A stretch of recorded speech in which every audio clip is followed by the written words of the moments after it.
They misspelling my name in the captions. Lord. Tonya TKO. Yeah. All right. I need to talk to the person who creates this and but my name, the spelling is so uncommon. But let me just continue forward. I just looked down and saw that and I was like, oh. Anyway, so we are doing our back-to-back reactions right now. We're gonna be on here for about 2 hours just doing back-to-back, back-to-back, back-to-back. We're doing back-to-back reactions and just let me see. I just need to get the link up. So let me go into the back end of my account. This is our third broadcast for today because we were bumped off the first broadcast. And then the second one was a good one. And then so now we're back again. We're back in love. Every time I move, I lose. All right. Welcome, welcome, welcome, welcome, welcome, welcome, welcome in, everybody. Welcome. All right, so that means I see the comments coming in. So let me go ahead and grab the link. Those were some great lives that we just did.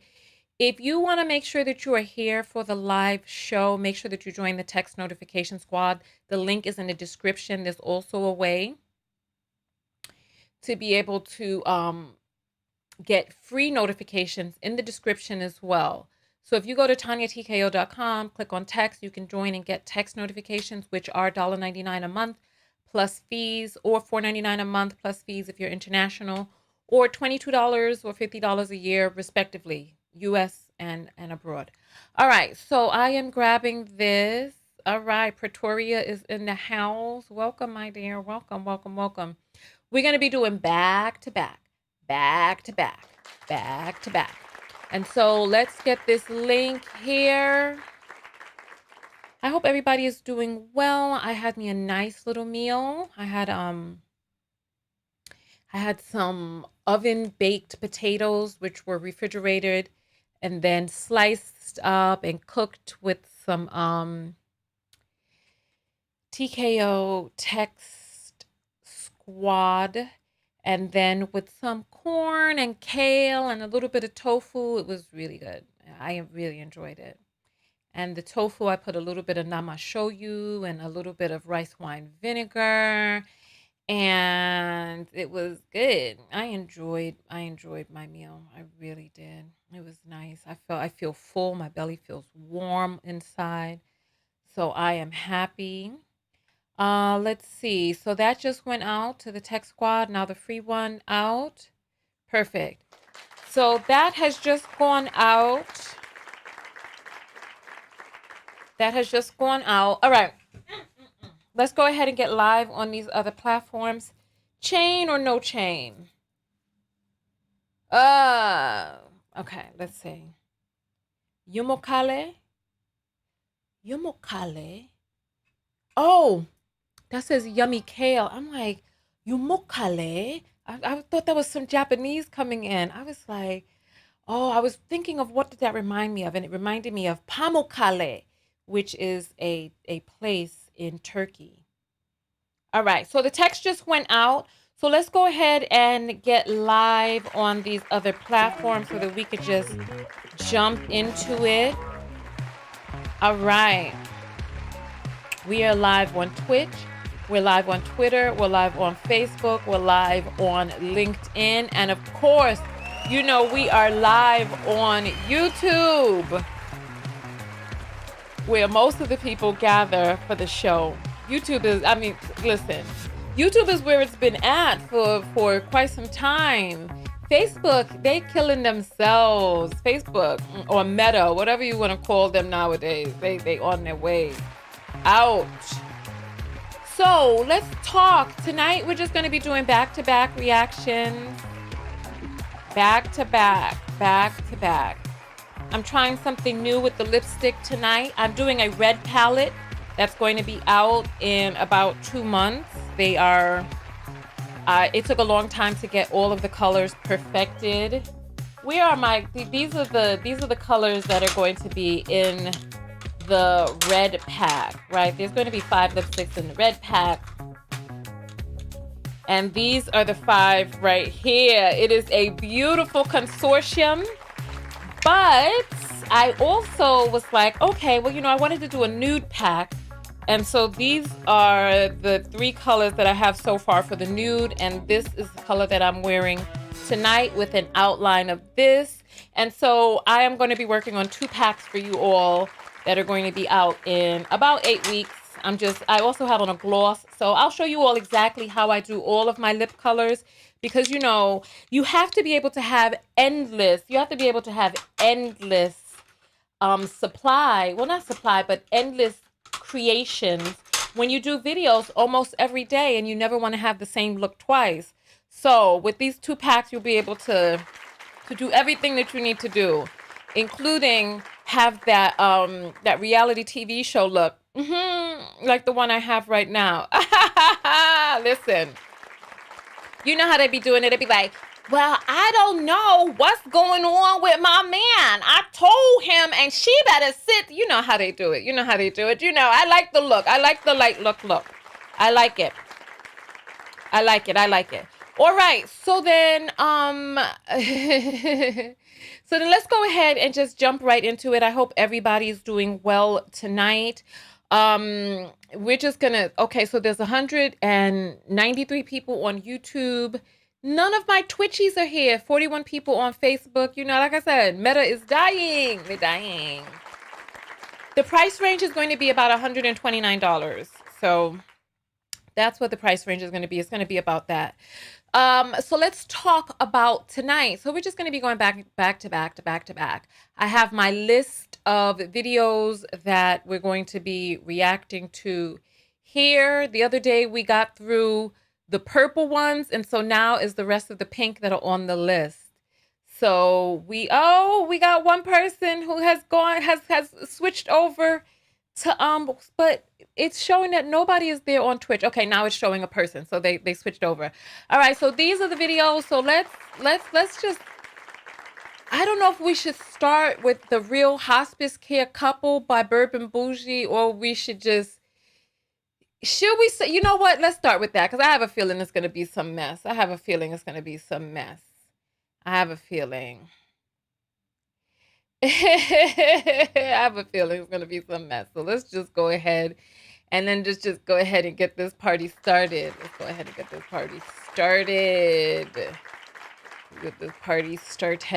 All right. Yeah. Okay, so this right here, I don't even know what was. Listen, all right. I gotta get myself together.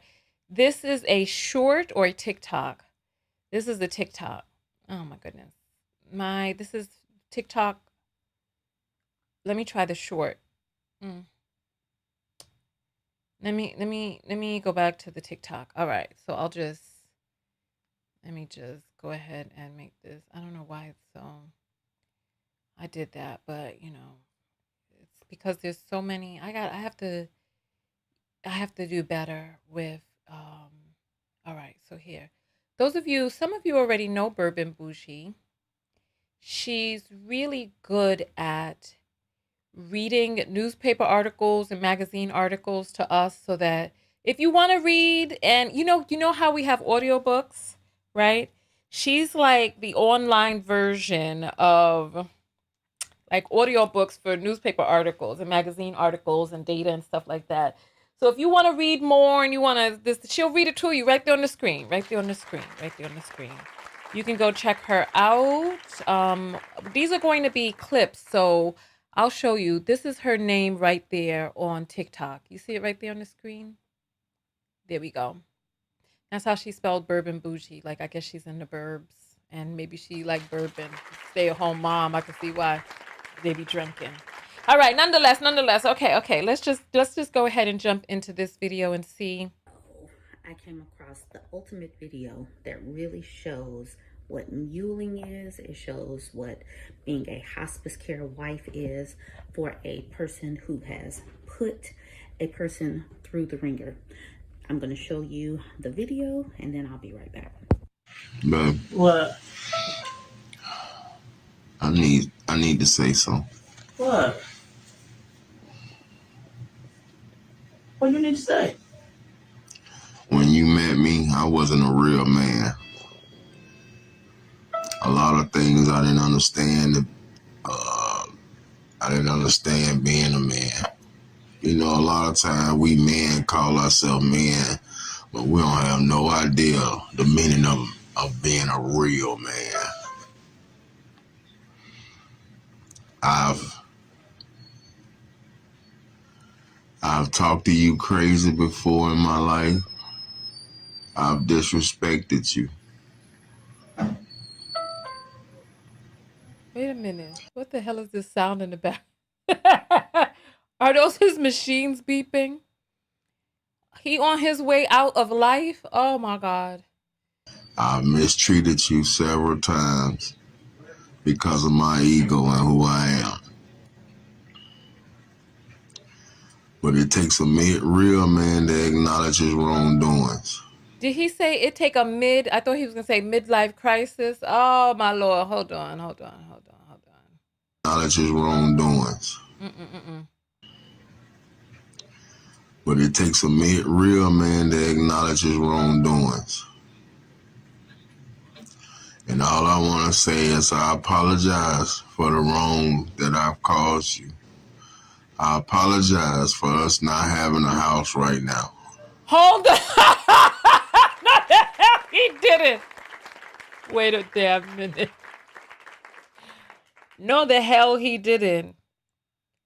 What? Hold on. I apologize for all the hurt I brought in your life. And I want you to know from this day forward, what? I will be the man that you always wanted in life. Because I love you. You have shown me that you got my back. You have shown me that you're a real woman. And it don't get no better than that. And I always wanted what best for you. That's all I ever want, what best for us. Never cheated on all that crap that you were saying. None of that. I always stood right beside you. Whether it was good or bad, I'm still standing there trying to help you overcome. That's what I noticed. Through my drug addiction, through my ego, you always was there. And yes, I'm ready to be in my own house. This is some, I can't take this. I thought this yo.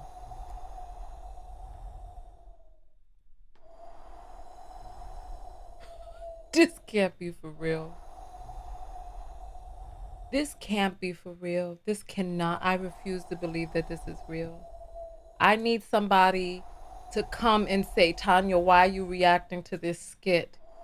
I need him to get up from that bed and start dancing a jig. I need to see a hospital gown flapping in the wind as he says, gotcha. I need to see some of that. Because I refuse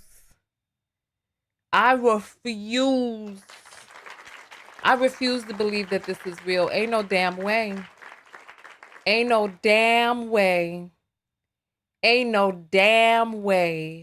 Why is this on the internet? How did this get here? How did we get here? Oh, nobody's supposed to be here. Oh, this can't be real. This really cannot be real. This can't be. I'm sorry. What? Is it? How can this be? Kay is saying this is definitely a skit. He got yampy all over his mouth and everything. Come on. I'm listen. I just went back a little bit because the dust was blowing in the air and I even didn't hear some of it. A real woman. Hold on. Don't get before. I will be the man that you always wanted in life. Nigga, you dying. You're dying. Talking about from this day forward, how many more days do you have left? This is what they do. They wait until they're on their deathbed to come around and be like, oh,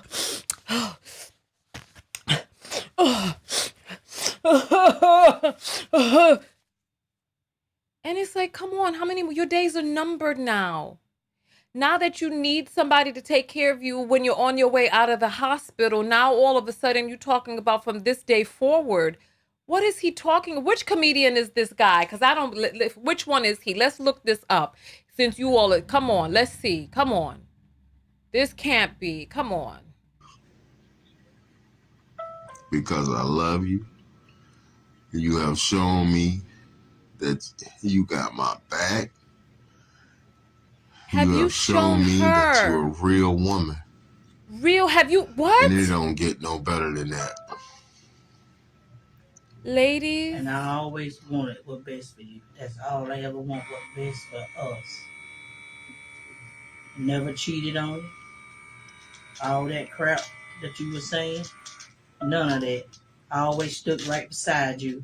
Whether it was good or bad, I'm still standing there trying to help you overcome. That's what I noticed. That's what I noticed. You know what? Please, ladies, put yourself first.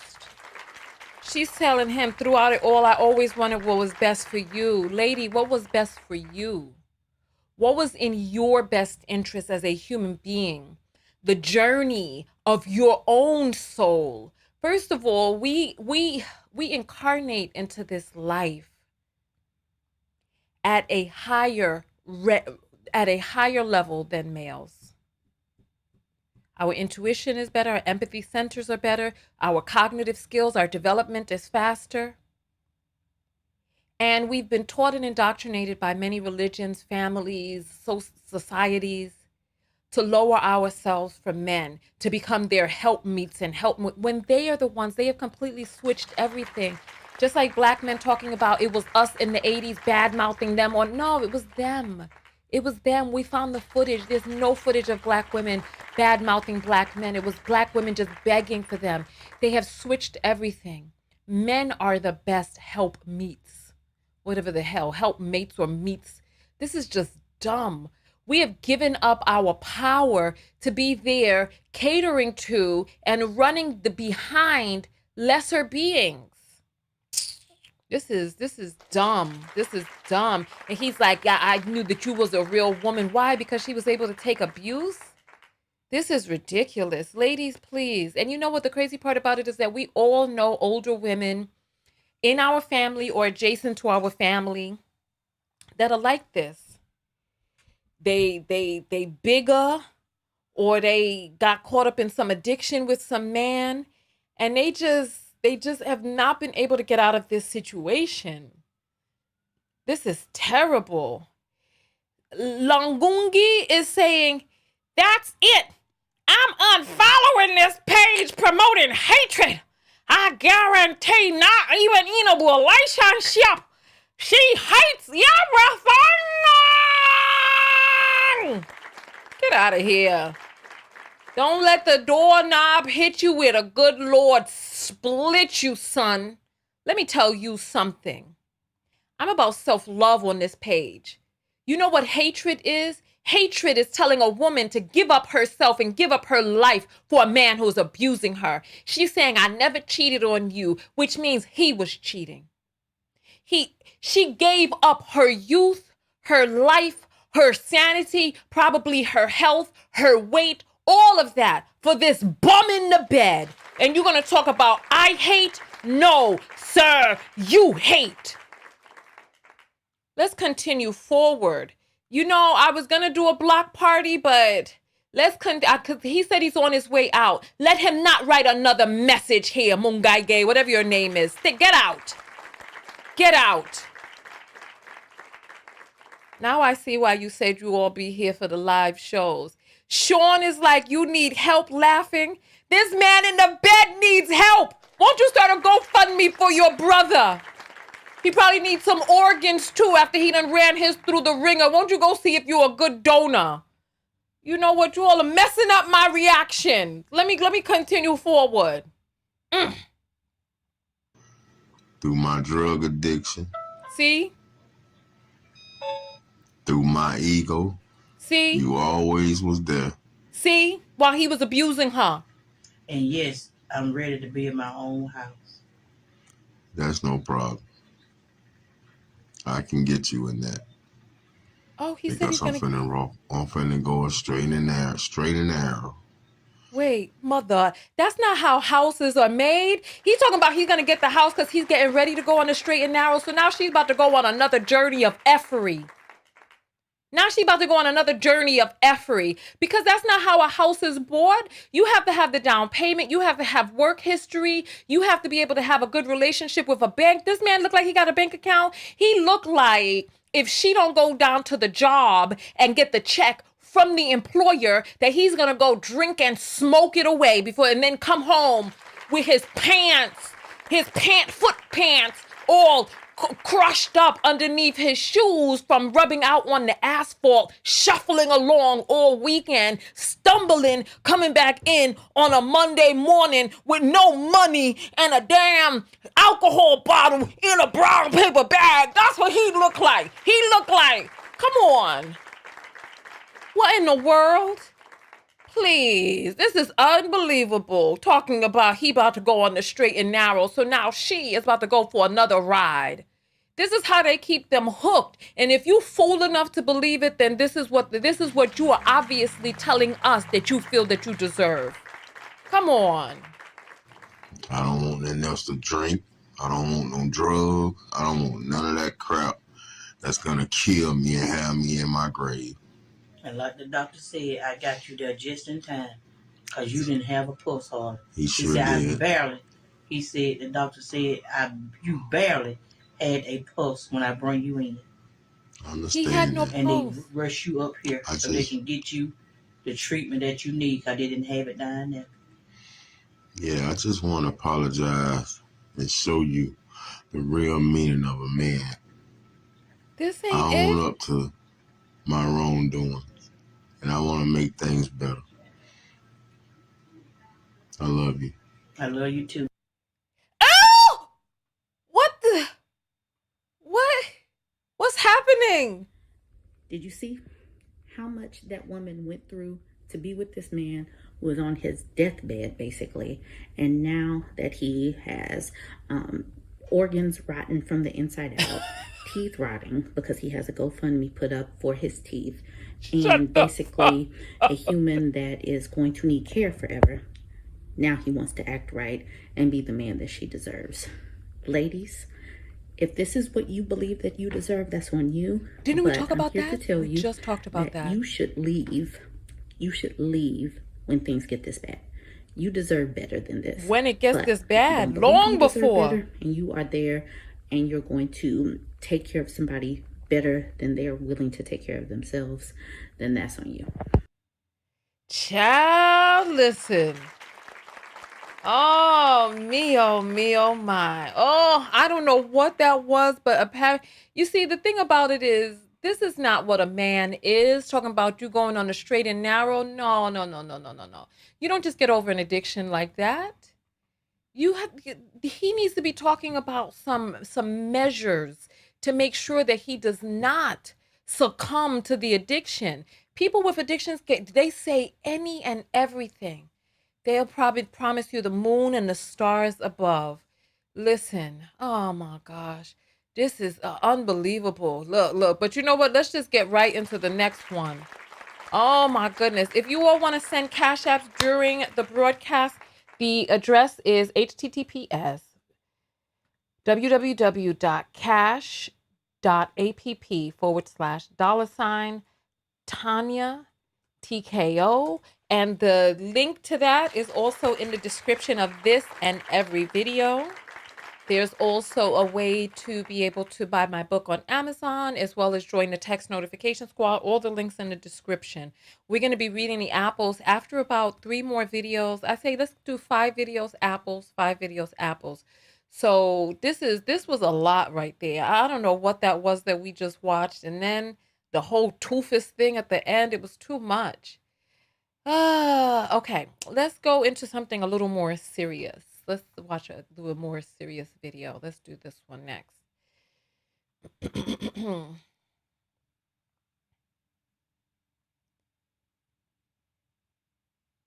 All right, let's get the right thing up. This one is how to know you can't trust a man in business. And I thought that this was profound. So let's hear what he has to say. Let me sit up straight. All right, let's get it. Pay attention to how men who are married deal with me at lunch. If he's flirting with the server, he's flirting with whoever, he's checking out, women are walking by and he's checking out whatever case may be, that's a tell to me. If he's willing to cheat on his wife, no, Matt, it's just looks. But the looks is the beginning of it. Right. You know, looks is the beginning of it. So you got to discipline your eyes, your heart, your mind, because eyes are a portal to the soul. And if you look at girls left, right, and you're breaking your neck, snapping your leg, looking and checking women, and you're married, there's something wrong with that. Because if you're willing to do that to your wife, what about me? What about next time a competitor tries to woo you in the relationship that we've built, you're trying to unwind that? To me, that was already a tell. And again, I probably just gave up my secret sauce, but that's one of the things I pay attention to when I'm having business lunches. Pay attention to how men who are married deal with me at lunch. Listen to that. Did you hear that? This is a businessman right here, and he's talking about how he can tell when a man is not worth doing business with. Because if you cheat on your wife, what will you do in the relationship that you have with him? And this makes so much sense. When you think about all of these men talking about, oh, if you got money, you know, that gives you the right to cheat and this, that. But, you know, relationship is relationship. How you do anything is how you do everything. If you're willing to cheat on your family, because if you have children, you're cheating on your children too. You're cheating on the woman, you're cheating on yourself, you're cheating on your family, you're cheating on your commitment. If you make a commitment to a person and you're just out there, and you know what, if you're just out there on the prowl, what does that say about you as a human being, as a person? And the crazy part about this is we have so many men who look like that, who are talking about, oh, go and cheat. And you see, they're talking about, oh, you're a high value man, but they don't have money. They cheated their child out of child support, like Kevin Kittenhill Samuels. They over there doing women grimy and accused of SA behind the scene, taking advantage of women to get them on the show and trying to sample them and all this other stuff. All of these shows that you see, look at even the Tate brothers, all of the crap and stuff that they talked, and now they're in jail, incarcerated for unscrupulous behavior. And so we have more and more men. It's crazy because we do these reaction videos, but the men who look like are the ones who are speaking the moral high ground. They're the ones who are speaking sense about manhood. They're the ones who are speaking sense about family. And then you have so many men on the other end of it who are speaking nothing but degeneracy. And it's just, it's bonkers. I remember I was editing a video and my pops walked past. I was editing a video from Kitten Heels, right? And my father was like, what is this that you're playing? Because, you know, when you edit, you have to go back and forth and scrub it and scrub it. And it was the video where he was talking about how you better have intercourse with a person by the third date. And my father was like, who is this? And what is this person saying and talking about? And I was like, oh, and I told him a little bit about Kitten. And I was like, he says he's a high value man. He gives all of this toxic advice to women, or gave.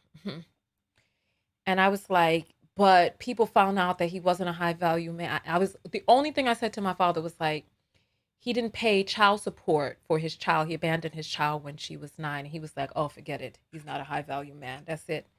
Cut right there. Cut. He was like, there's nothing else that this man can say. You abandon your child. No. And so you see, these men come out and they start talking about what high value is, but they don't exemplify that in their actions. They lie, they scheme, they cheat, they abuse, and they have all types of abusive advice online. Ugh. You know what? Yes. Yes, a liar is a cheater and a cheater is a thief. Thank you, Chi Dominique. Thank you. Thank you. Those are words from my mother. I thought that was a good segment. I'm not sure if it went a little long or not because I'm not using a timer, but I thought it was a good segment. And what better, you know what? I think that we can go right into a segue with Umar. I think we can go right into a segue with Umar, can't we? Eurocentric. Can't we can go into a segment with Umar, right? We can do that. Why not? Why not? This is let's see which one this is right here. Because Umar was talking about kitten. I wasn't planning on doing this one just yet, but we can go ahead and jump right into this and just go right from there, right from there. Oh, somebody says I look phenomenal. Thank you. Do you like this light color lipstick on me? I'm trying something new. All right. Exactly. Leaking oil from under his Mercedes, all of that. Just ridiculous. All right. Let's jump into this one right here. Go ahead and get those apples in. We're going to be checking them in 3 more videos. I put the link in already, and it's also in the description. There's 500 people on YouTube, 1 person on Twitch, and 81 people on Facebook. If each person said $1, that would really support the broadcast. So thank you. We're going to check that in another 3 videos. So let's go forward.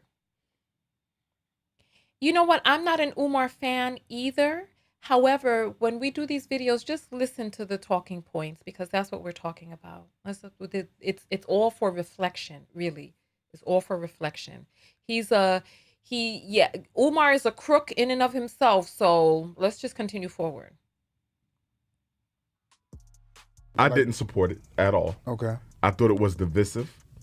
I thought it was very Eurocentric in his approach to criticism. I think his expectations for women were very superficial in terms of what was important. There was a heavy focus on how much you make and how good you look. No woman is going to look good forever. No. They're going to get pregnant. They're going to get older. To me, telling women that you are too fat or too small or too broke, and that's the reason why you don't have a man, that is psychopathological and it is destructive to our community. I did not agree with his approach at all. And the fact that he did have a lot of people who did speaks to how decadent and speaks to how self-hating we can be as a people. And I'll be honest with you, I think a lot of the women who supported Kevin Samuels supported him because they don't like other black women and they enjoyed sitting back on their couch, sipping their tea, and watch this black man tear black women's self-esteems to shreds. Ooh, well, you know what? There's one thing that I disagree with him about. Who was Kitten Heel's fan base? Much like, some of these people who are on channels who use racial, offensive, just really disgusting white supremacist talking points and vulgar slurs about black people. Just like the black channels that do that, a great portion of their supporters are not black. Don't believe me? Let's take a look. Let's take a look at this, right? Good to know if you're the same. When I first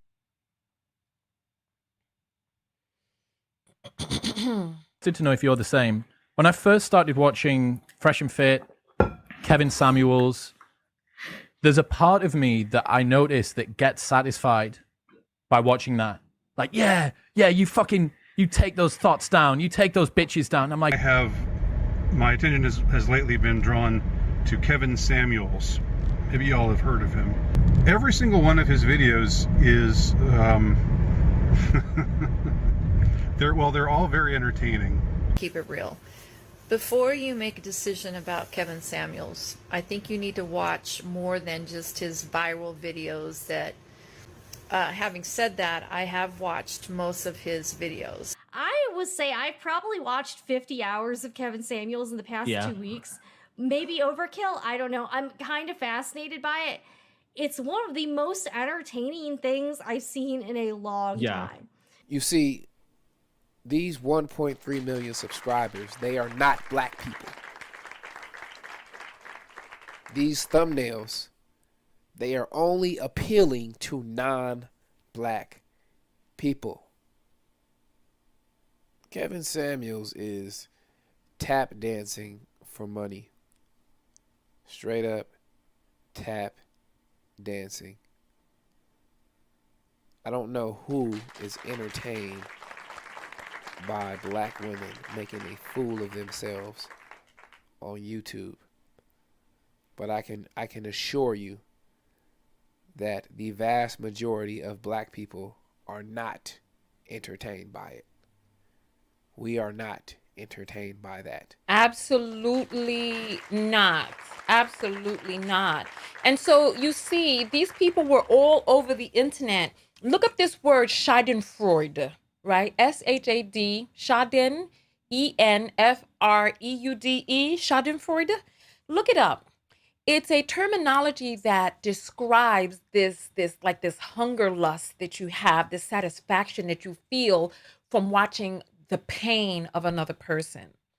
And Nubian womb holders, for some reason, first of all, people consider black people to be at the quote unquote bottom of the hierarchy of white supremacy, which was created by people who named themselves white. And then, pink people who named themselves white. And then on the flip side, call brown people black to be at the exact opposite end of white and black with them, right? And there's a particular, so in a racist patriarchy, in our race, it's going to be on the bottom. And in a patriarchy, women are going to be on the bottom. So naturally, black women, Nubian womb holders, are on the bottom of these people's list. And they feel an inner sense of satisfaction watching us get taken down. They feel an inner sense of satisfaction watching our pain. They get an inner, wow, okay, I see you all are feeling the show. I see you feeling the show. All right. So yeah, so they feel this hunger lust on the inside to watch us be hurt. These people are sick. Just like when they had those old pictures of these people at picnics with human beings, strange fruit hanging from the trees, and they had children sitting there. What did that do to the children's minds? What was already existing in the pathological thinking of the human beings who were standing around there committing murder in front of children, burning the way you wouldn't even treat a dog? What did it do to them to have to numb themselves to our pain? What did that do to them as human beings? Dr. Joy DeGruy, oh my goodness, you all say I keep saying her name wrong. Dr. Joy DeGruy wrote a book on post-traumatic slave syndrome. And in her talks, she talks about the flip side of the violence enacted upon us in removing us of our humanity. Another human can't give us our humanity, but to treat another person inhumane, you remove your own humanity. So these men, these males who are on these podcasts enjoying this schadenfreude from watching us get taken down, these women, these people, look at their faces. They all look so satisfied. Look at them. Just look at them. Look at them. They look so satisfied, don't they? What were they doing to themselves? What were they doing to themselves? What were they doing to themselves? By finding pleasure in another person's pain. You heard the first guy. He just feels, yeah, take those thoughts. Who are you to call somebody a thought? Ugh. Anyway, I want to know what your thoughts are below. All right. I feel like we're on a roll. Let me go to my list and see where we are in terms of the stuff that we're talking about. Let's see. Oh, a black man says F you and that baby. I'll make another one. Should we watch that? Yes, let's get right into that. Why not? F you and that baby, he says. Sick. How do you say that about a human that you created? Let's take a look and see.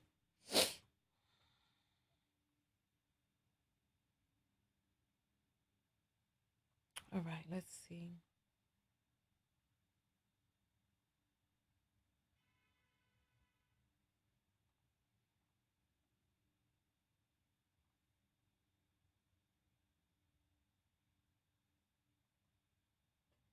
Because I ain't finna go through no shit over no mother. Look, let me tell you something. I say this on air. I don't give a fuck if I got a baby with you, bitch. If you a problem, fuck you and that baby. I'll make another one. And that's who the fuck I am. And they do too. There be a lot If you down with me of other babies out there. and you show me respect and I feel like you ain't no cutthroat bitch, I will die for you if you got mine. Yeah, see, that's not how that works. That's not how that works. Go through no shit over that's no not mother. how Look, that let me tell you. works. That's not how that works. When you create a human being, it's too late. The child is already in this world. You should have thought about that before you were carefully just letting loose your semen here and there and anywhere inside any open womb. These are the decisions you have to make before you lay down. These are not the decisions that you make afterwards. What type of person was she before you laid down with her? So you don't get to say F you and that baby. That baby is a part of you. That's a part of your family tree. But this shows you the mindset. This shows you the inner degeneracy. This shows you the ways that these people hate themselves. That is an act of self-hate. That child didn't ask to be here. So if the mother, the woman, you chose that woman, you should have chose better, right? You should have chose better. So it's like, once the child is here, no, it's all bets are off. You have to take care of your responsibilities, not F you and that baby, I'll make another one. You are still obligated to this human being who is flesh of your flesh. You're obligated to this human being. Look at this, the psychotic look on his face. And ladies, let me tell you something. Don't play those games. When you see listen, if you see an ignoramus who is adamant against being a father, please go down to the, if you are okay with abortion, go down to the clinic and get it taken out. You don't want a problem like this in your life for the rest of your life. If you're not all right with it, then you're stuck. But if you believe in pro-choice and exercising your choice, just go ahead and get that taken care of, because I've seen far too many news reports. Let me tell you, one of the most dangerous times for a Black woman is when she's pregnant. Most Black women who are pregnant who die do not die from childbirth. They die from homicide at the hands of a man. So you need to be very, very careful. You see a person acting and looking unhinged like this, and he starts talking crazy about you and the baby, starts punching you in the belly, all of that, go get that taken care of quickly, immediately. You don't want to be tied to this person for the rest of your life. You don't want that. You absolutely do not want that.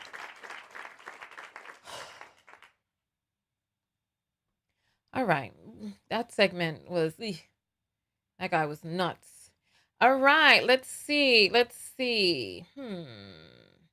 We got 2 more videos and then we shall check the apples. I think we should check the apples after this one, because this one is going to be a longer video. And I'm sorry I know it's controversial to promote pro-choice, but listen, people who are pro-life don't feel any qualms about stating their point of view. So I'm pro-choice. If you don't want to get one, don't get one. But I believe in other people being able to do what it is that they need to do for themselves. Let me see this video.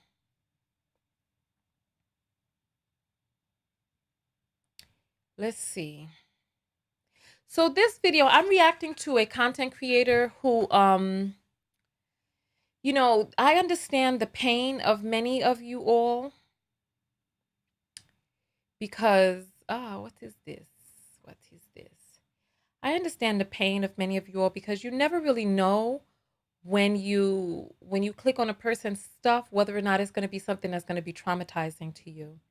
And this was a content creator whose stuff I had seen before, who I thought made a lot of sense. And then I saw this video here and I was just like, wow, my stomach got tight. I was just like, So let's watch.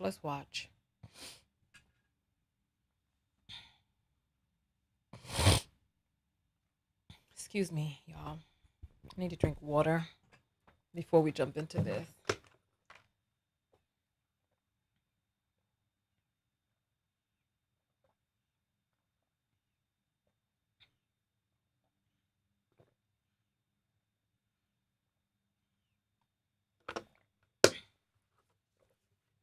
Yep. They're pro-life until the child is born, and then that's it. You done for. That's it. They don't care nothing about you at that point. You done.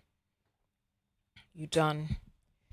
Because they never cared about you to begin. They were just anti-choice. They're just anti-choice. All right. So let's go ahead and let's let me see. I'm trying to get my microphone just right because I don't like having my mic in the camera like podcasters do. I'd like having my mic just off screen. I'm trying to fix my microphone real quick. All right, there we go. I like when it sounds real nice and robust, but I just don't want it all up in my face. All right, let's continue forward. Let me make sure I'm not shining.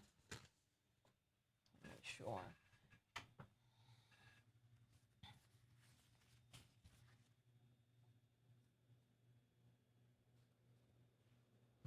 Okay. All right, there we go. All right, let's go forward.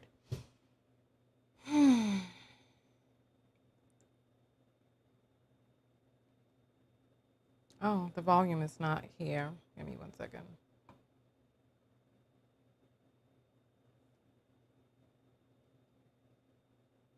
Sometimes a woman can talk her out of a relationship. You can talk. We do that. Yes, we will talk. I'm gonna say something, and this might ruffle little feathers. I don't think just being a good man is enough.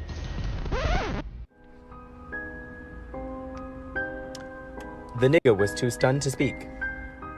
I don't think just being a good man is enough to stay in a relationship with them. But when I say a good man, I mean like he's good. That means all around. That means himself, spiritually, mentally, physically. That's great. Healthily, like but he's a good man. That doesn't mean that he's the man for you. And right. Maybe when you're going through these motions of getting to know him, you're realizing, okay, he's a great person, but honestly, I don't fuck with his humor. Like, he could be funny, but he's not funny. And that's why a lot of modern women are getting 40 with 4 cats and no man, because maybe that's he's a good man. He's a good man, Savannah.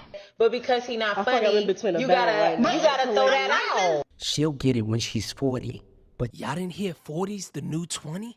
Right, Kevin? Woman over 27, it's time to sell. You know what, here, so this is part of the reason that I'm reacting to his video, because he added this thing in here that I think that it's important for us to see and hear, because I want to talk about this because, you know, there's so many men out there that think that they're good men, but they don't even regard women as human. A man can say that he doesn't want a woman because her titties are too small, or her butt is too big, or her butt ain't big enough, and people are like, oh, okay.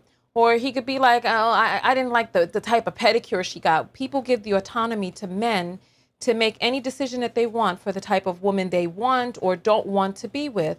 But when it comes to women, we don't see women as autonomous beings that have a right to have any type of preference for what type of life it is that they want to live. It's like, well, if he's a good man, then he should be good enough for you. But it doesn't really matter what you have in mind in terms of your life path, your life direction. We're going to talk more about that, but I wanted to play this part for you first so that we can then jump into it, right? Because then he adds, because you saw that he was cutting in pictures of Kevin Samuels, and I want you to hear this part afterwards. When she's 40. But y'all didn't hear 40's the new 20? Right, Kevin? Woman over 27, it's time to sell. If you're a woman over 30, it's time to mark this shit on 50% off. If you're over 35, it's time to put that shit on clearance. If you're at 40, it's time to put that shit at the outlet. If you're at 50, Salvation Army. I don't agree with those ages. Yeah, I wanted to just highlight that for a moment.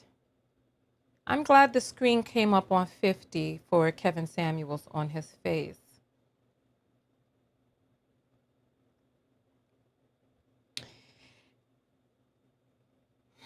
Who got the last laugh, Kevin? Who got the last laugh? He's talking about a woman's worth decreasing. I mean, rewind that if you need to hear it. It's disgusting and misogynistic enough. something about 20, when you're 30, 50% off, your outlet store, this, that, and the other, over 50, Salvation Army. He never got a chance to put himself in the Salvation Army because he's dead. He's dead. He's dead. That's inappropriate. That's inappropriate. He's dead. He died in the arms of a plus-size prostitute with a big fupa under her belly. People tried to pretend as if it was another girl, but that wasn't her. I showed you the video. Just search through. I showed you her entire thing. The one with the big belly and the fupa, she was the one who posted the 911 call on her Instagram page. The other one was like, I don't know why people keep saying I know this man. I did not know him. So we know who he died with.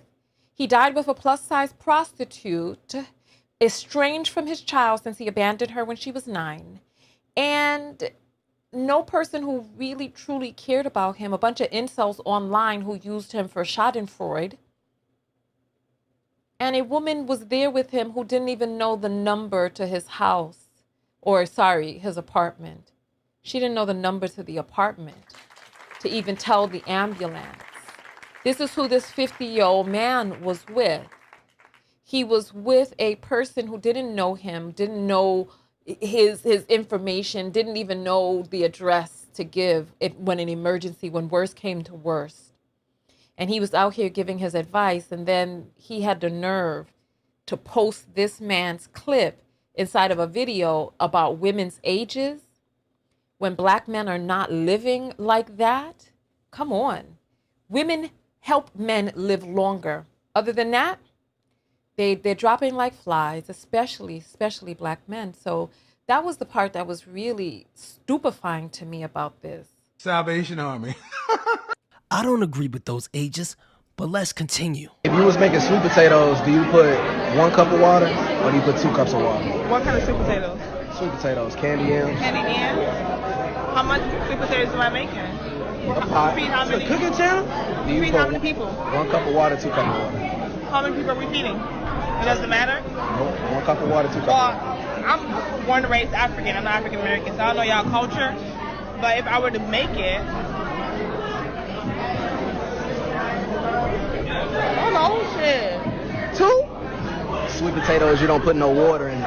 Okay. I'm gonna have to pass. But Wait, so you want to steal? So y'all both gonna walk away? You gonna walk? Okay. Yeah. What?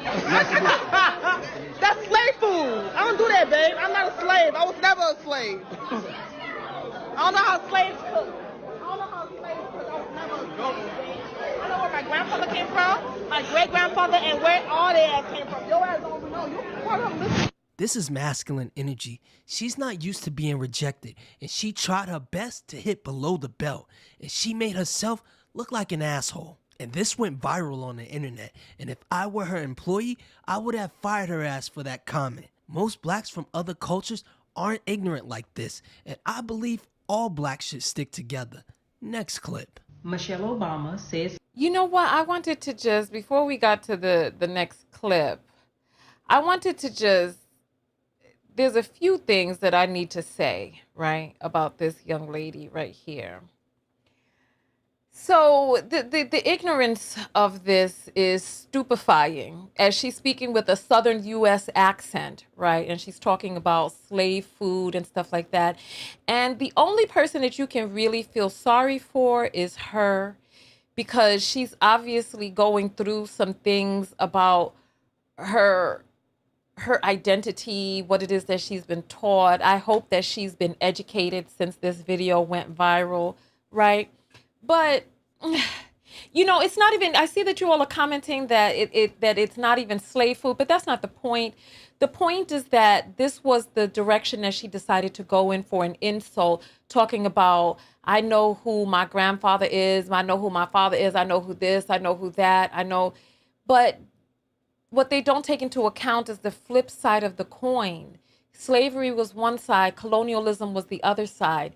In slavery, people knew who the enemy was. In colonialism, they didn't even know who the enemy was. When the white people left the countries in shambles, there were when the white people left the country in shambles, there were many black people in those nations who didn't want the masters to leave. They wanted the colonial masters to stay and help them get their government together. Like, they didn't even really get it. If you don't believe me, go watch some of my videos from Nigeria. I interviewed a quote unquote freedom fighter who said himself in that video that one of the biggest issue, the biggest problem with the colonial masters was that they left too soon without helping, without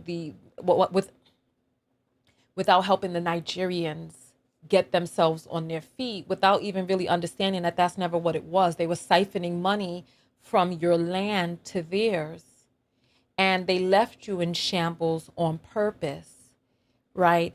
And she doesn't get that. She doesn't get that saying, I know who my father is, I know who my grandfather is, I know who my great grandfather is, we never went through slavery. That's not really an insult to the people who were trafficked. That's an insult to the failure of the black male leadership in each one of those countries that allowed these foreigners to come onto their land and steal human beings who look like them. Because they'll make any type of excuse, and there'll be people who will come and say, oh, Tonya, you don't know what you're talking about. I was one of those people who felt that Africans did not sell Africans until I went to Africa and learned from their mouths themselves that they did. So it's not an insult to the people who were trafficked. It's not an insult to the people who were stolen. They met the ultimate betrayal, because she's talking about, like, I don't know if she's Nigerian or whatnot, but she's talking about other Nigerians who were trafficked, who went through the transatlantic slave trade, because the highest percentage of DNA that exists, they said, among Black Americans is Nigerian DNA. So it's like, that's not really an insult. It just shows your own ignorance. It shows that you believed what it is that you were taught by people who really didn't mean you any good. Because we are all, listen. Yeah, this right here, that was really disappointing to hear, but it is what it is. People feel however it is that they feel, and they're entitled to feel that way. So should stick together. Next clip. Michelle Obama. So let's hear this woman right here. I found this really troubling myself.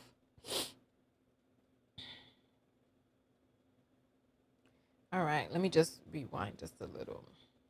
All right.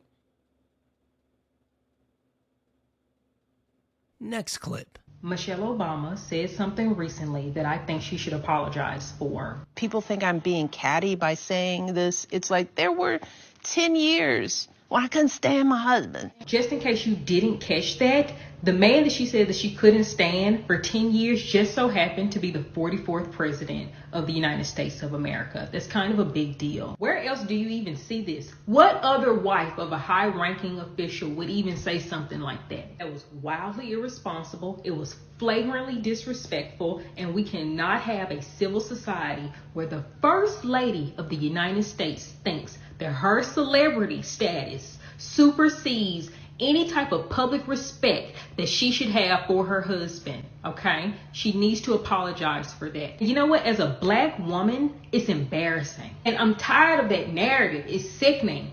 Please, enough. Do you ever see the president of France's wife saying this kind of stuff? No. Queen Elizabeth speaking that way about Prince Philip? No, she was the Queen of England. Do you think Vladimir Putin's wife, if he were still married, do you think that she would say something like that? Absolutely not. But if Michelle Obama says it, it's supposed to be okay. It's not okay. And I don't expect most Black women to hear me on this, because most Black women were not raised in a household where the man is in proper leadership. They weren't raised with fathers in their lives. This is not a condemnation of her. This is a condemnation of that type of ideology and mentality that thinks that it's okay and it's all right to say that in public. It is not. If that is how you feel, keep it to yourself. I was very disappointed by the comment Michelle made. No one has a perfect life. whether they're single or in a relationship, so certain things are better off being kept off the internet, because most women would deal with 10 years of stress to one day say they were married to the President of the United States. It's that simple. There are certain things that you don't let out of the house when you are a married person. You're the first lady of the United States. She knows this. I thought feminism means equality. Actually, no man can get up and say that they hated their wife or they couldn't stand their wife for 10 years. And on top of all of that, this man for 10 years that she couldn't stand, he's kind of the whole reason we even know who she is. That's a mic drop. And before you call her a pick-me, roll a clip. I got on one lash. I got rained on. All right. Listen. You know what? There's so much that we need to discuss. Let me take this off the screen real quick because I forgot that I never got a chance to give my points. Give me 1 second. I forgot that I never got a chance to give my talking points about the video two before that, right? Because they just kept coming back to back. All right. First of all, let me talk about the good man versus a good match. You know, people act like women are not supposed to have any type of idiosyncrasies that are more congruous with their life. Let me give you an example. And we did a video about this on my channel. I think you can check for the video so that you can watch that whole video yourself because we dove deep into this video. Let me see if I can actually find it in my channel before we go forward. Let me just search for good man, right?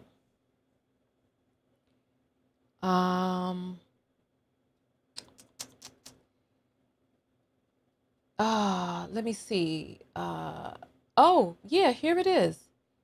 Good man versus a good match. We did a 2-hour show on it. So if you look here, this is the thumbnail for it, and the name of the video is Good Man versus Good Match. And we talked about the difference between a good man and a good match. So go watch that video for full context on it. Because a man can be a good man, he can be a great man, but that doesn't mean that he's a good match for you.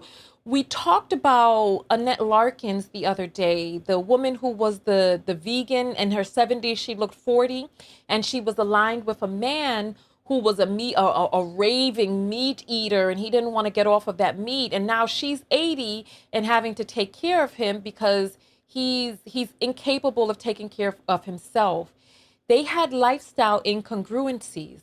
There are people out there who believe in a certain religion, and you may believe in a different religion, or you may be non-religious, or you may want children and they may not want children. You may have a predisposition to living a certain lifestyle, whether that's in the city or the suburbs or however it may be.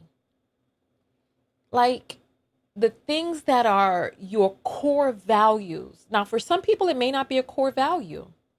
Like the woman in that video gave an example of a sense of humor, right?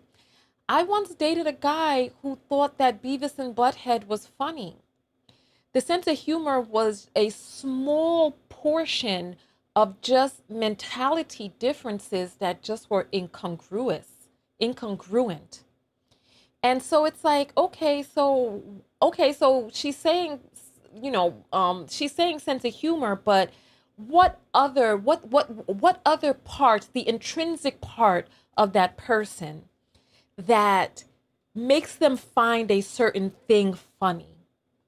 Like there's some people who find offensive racist jokes funny.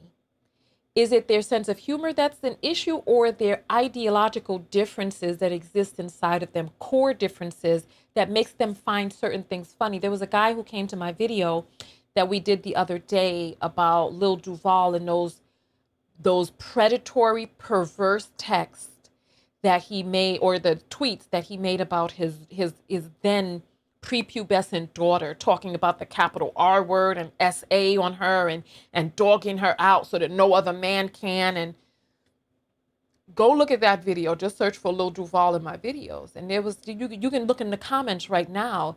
There's a guy who's like, oh, get over it. It's just a joke. He was joking about capital R word. And for those of you who don't know, the grape, I hate when bloggers say that in videos, but he's talking about grape. And then there's somebody else that's talking about, oh, that's just a joke. Okay, well, what are the things that align with your core value that some people may find funny? Like, I'm sorry, the type of person who laughs about domestic violence, children being harmed, inappropriate, intimate touching or assault of a minor, the type of person that finds that funny, let's say that's their sense of humor. No, there's something intrinsically wrong with that person. And so for men, they have a hard time reconciling that a woman dare have any standards that she holds true for her values and her goals and her life direction and path, because they don't see you as fully human. They see you as an accoutrement for them. So that if they like you, all should be good. So that whatever it is that they want, that you'll just go along with it. Because you're marry a maid. Why should the maid have a point of view? You're marry a surrogate. Why should the surrogate really care? It's like, you just here along for the ride. Let me just pump you with my babies, give you a broom and mop, and let you do your thing. It's like they don't understand that we have wants and needs too. And then the girl on the panel is going to talk these manosphere talking points like, that's why you're going to be 40 and single. It's like, okay, being 40 and single, all right. It's like these men are so obsessed with our marital status. They're so obsessed with trying to make sure that we're not single. For what? If that woman wants to be 40 and single, what business is it of yours? How is her life and what she wants for her life? Did she come to you and say, oh, ma'am, can you help me figure out how to not be 40 and single? No, she didn't come to you and say that. And then on the panel was a dark brown skinned girl reprimanding a woman who looked like she's a preference. You know, she got the lighter complexion, she got the big old juicy body and all of that. And it's like, you're telling her about her standards, but you haven't looked at the data. She has an exponentially higher, greater chance of getting married to a black man before you, my chocolate sister. And that's no slight against you. That's what the numbers say. Look, it shows it.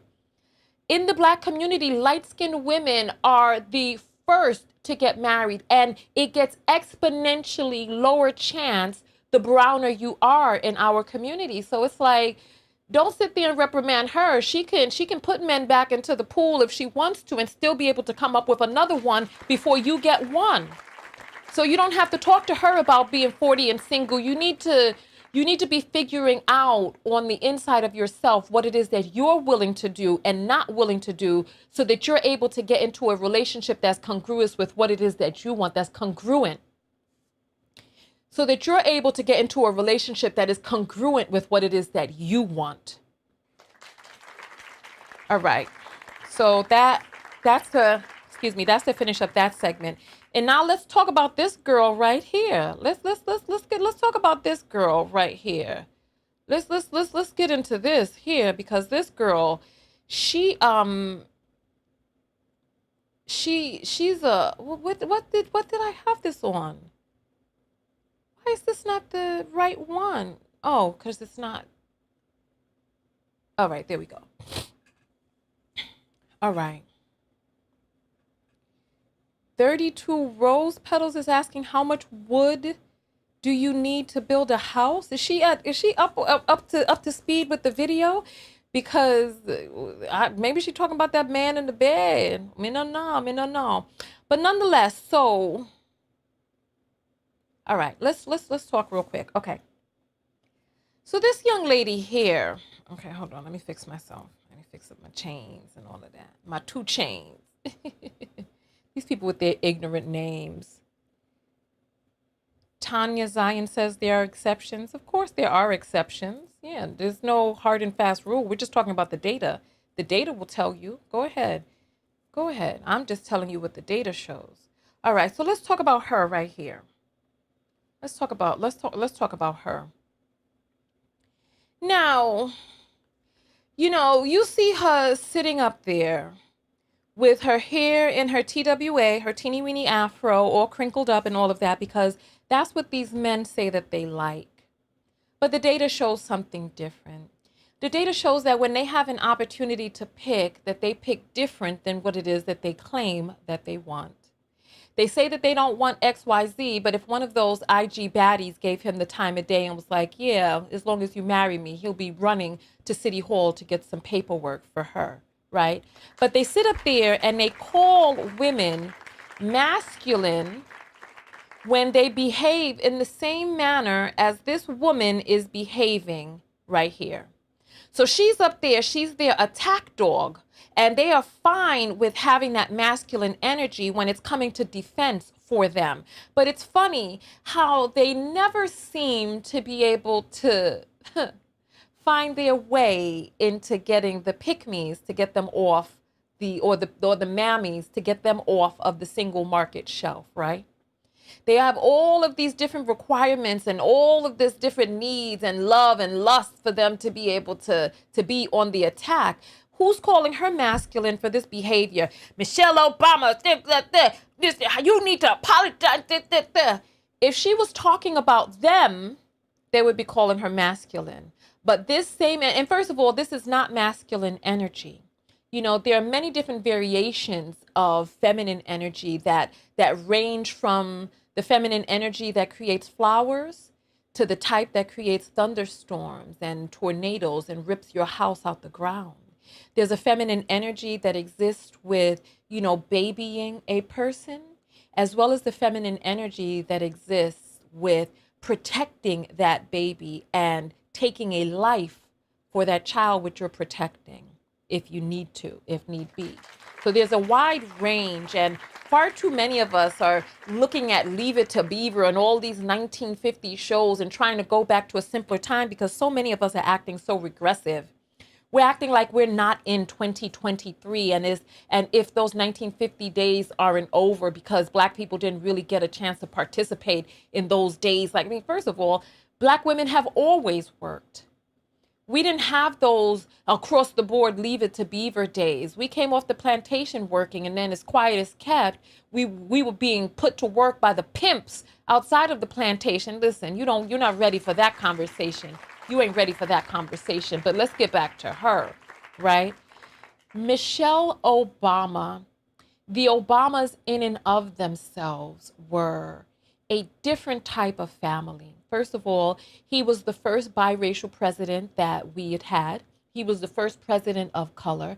They were the youngest family to be in the White House, so much so that there were rumors of Michelle being pregnant during the term, right? And then they started criticizing him like, oh, how is he going to concentrate on the country? And there's and they were criticizing him because of Michelle.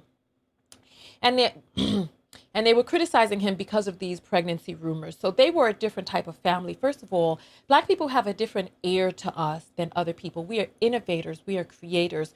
We set the stage. And she's naming all of these old time, what's the word for the not aristocratic, not parliament, for the crown. I can't remember the word, but she's thinking of these old time crusted white folks and the ways that they used to do things. I know she ain't talking about Vladimir Putin and the man is a known murderer. I don't even know why she brought his name out of her doggone mouth. My face is all scrunched up talking about her. Let me fix my face. All right. So Michelle Obama is innovative. She was a part of a record-breaking union. And we need more of these heart-to-heart conversations. We need more of these real conversations where people just stop with all the airs and all the pomp and circumstance. The royal family is not one to emulate, especially as a Black person and all the blood they got on their damn hands. There's a lot, and to talk about propriety, there's a lot of things that these people have done that we as Black people should not condone nor try to emulate. That's the fact right there. So let's not, and then she's talking about Trudeau's wife and all this. At first, come on. These people are so stiff. Listen, you know what? It's like Black people,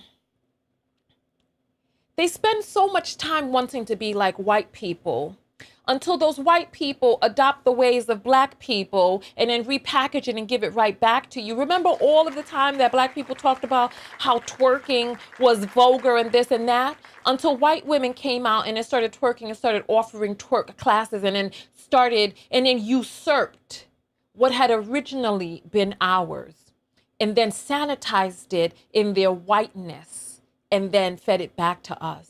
We should never look back to the days of old and look to the stiffness and to the antiseptic nature of certain white folks to be able to emulate ourselves around. Michelle Obama and her honesty about being with a powerful man and having been married to him and married to him before he became president and having to shift her life for that union or for that commitment. And then innovating outside of the White House, because we know good and well if first of all, you talking about some words that a very loving, very openly loving couple like the Obamas, you're talking about some words that she's talking about for lessons on a panel with women that can help them be able to create shifts in their lives. The problem is that there's so far too many white people who are so fake that they're not even living real lives, that they need this type of openness and honesty. They need this, right? You're talking about the words. What about the actions? Because we all know if Melania came out and said something like that, this girl wouldn't be up here. These men would be like, oh, this is the new standard. Oh, I respect that. Oh, they would have a new point of view. Donald Trump was vulgar. You want to talk about impropriety? He was saying things and behaving in a way that was very unbecoming of a national figure. What about the actions of Melania slapping his hands away and the ways that she behaved during the presidency that was unbecoming? But where are the criticisms for that? It's just like people criticizing Rihanna for having 2 pregnancies and quote unquote no ring. But then somebody like Kylie, oh please, or what's not Kylie? What's this girl's name? Tristan, whatever her name is, the one that's with Tristan, the one who got the brain damage from all of the cheating that he's been doing. It's like when it comes through a different face, we got no issue with it. Melania is the first lady who we saw naked, exactly. But who's talking about that? They were like, oh, look at this gorgeous thing, this gorgeous body. There's always a way to spin it when it comes to white women. Please stop. And then here comes this guy with his comments, how he was so... Apologize for. People think I'm being catty by saying this. Sorry, we saw this kind already. of stuff is not ownership. They weren't not. All If that this- is how you Perfect life, whether they're single or are better off being kept off the internet, because most women would deal with 10 years of stress to one day say they were married to the president of the... See what I'm saying? Just talking about labels and things that women need to be grateful for, or to say that you were married to the president of the United States. Khloe, is that her name? Khloe Kardashian, whoever it is. See, I don't keep up with them people. Listen, I remember one time I was at the YouTube space doing my makeup, and somebody was like, "Oh, you're doing your makeup like the you're gonna try to contour like the Kardashians." And I was like, what? If only you knew, it's us, it's our aesthetic that they're trying to get. You're mad? You must be mad. I didn't even realize that it's this natural cut cheekbone right here. You see that slice? I didn't even realize that is what people were trying to get with the contour. I didn't realize that it was these high popping, knock your eye out your socket cheekbones that people was trying to get. Please, I didn't realize that it was this pure South African aesthetic with these big old cheeks here.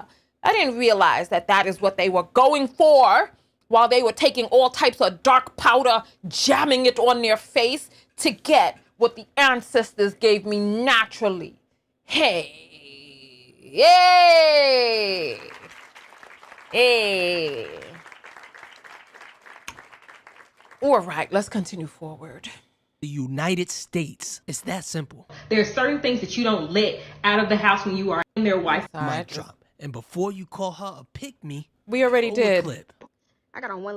All right, so let's hear what this young lady has to say. This was a video I'd wanted to react to, so this is killing some birds with a stone right here. So let's go get it. Let's go get it. Let's turn this up so we can listen to the nonsense that's about to ensue. It's like you can't trust male content creators nowadays. It's like you think they got some sense, and then they start posting pick-me's and mammies and people who are just bad for the esteem of the community instead of really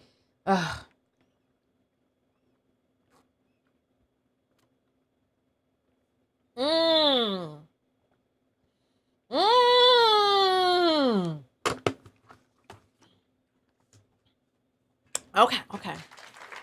Okay. Let's continue forward, y'all. Let's continue forward.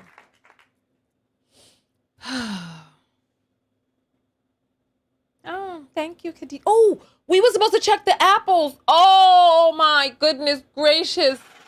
Oh my goodness. Let's get it.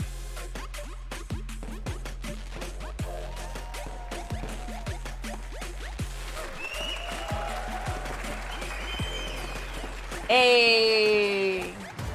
My bad. Let me refresh. Oh, wow.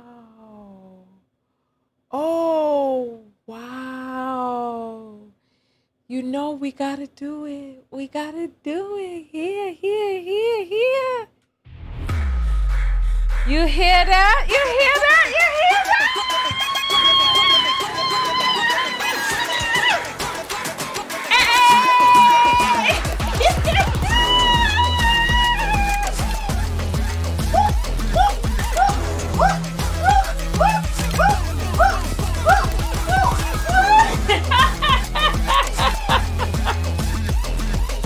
Wow. Man.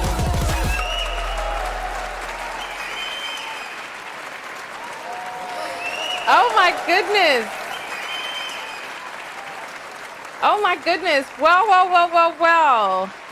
So we got a super apple in from Ayan, and she says, for all that you do, thank you, Ayan. Thank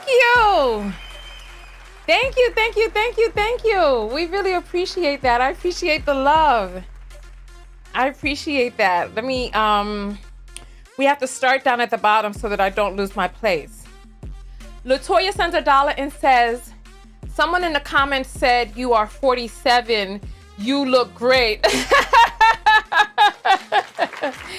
People in the comments can say whatever it is that they want. Angeline sends $1.10. Petrina sends $2 and says, these lives are amazing. Thank you so much. I appreciate that, Petty. Lois sends $10 and says, praise for the life lessons. Thank you very much. Thank you. Sarah sends $2.39. Alyssa sends $333 and says, still haven't figured out how to join the tech squad. How you haven't figured out how to join the tech squad? Here, the link is in the description. Go ahead. I'll put this right here. www.tonyatko.com and then /TEXT. So TonyaTKO.com/text. And that's how you join the text notification squad. It's right there. You just join. It's $1.99 and you join. You support the show and you are in like Flynn. Tonya sends $5. JJ sends $5 and says, support, love the long lives. Thank you so much. I appreciate that. Whitney sends $1. Ayan sent in the super apple. Kendra sends $5 and says, first apple, love watching the reaction videos. Do you? I appreciate that. Sharon sends 20 and Honey sends 10. Thank you very much. Let me refresh and make sure that I got all of them. And there's one more. Sam sends 111 and says, serving cheekbones. Thank you. Thank you so much. Thank you. I appreciate that. Thank you. All right, so let's get into this this next reaction. Let's see what we have here, right?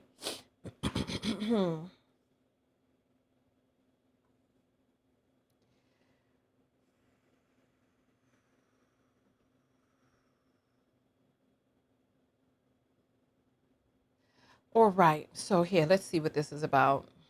I got on one lash. I got rained on, but hear me out. Y'all bitches always saying pick me, but I could tell who was raised by side bitches. Let's really talk about this. A lot of you women were raised by bitches who were side bitches. So a lot of the shit that y'all think is okay or think is cool, y'all seen y'all mama do, but you don't know your mama or your grandma was a side bitch, so you think it's cool. Like, let me elaborate. You calling me a pick me because I spoke on some shit that y'all bitches know is true, but because I'm a woman and I said it and I'm supposed to have, like, I guess it's woman code, y'all got a problem? I don't even like you bitches. I don't give a fuck if I'm a woman. I don't like y'all. And I'm gonna tell you why I don't like y'all. I don't like y'all because of shit like this. Y'all never honest with y'all fucking self. That's why a lot of the shit y'all go through, a lot of the problems y'all have, and a lot of the emotional support that y'all need is because of y'all. Because y'all don't fucking be honest with yourselves. Literally, and y'all bitches ain't done nothing but prove my point. And then y'all bitches always talk about pick me, bitch. Y'all mama was. Oh my God, does she use the word woman to describe women, or does she just, or does she just throughout this just refer to women as bitches?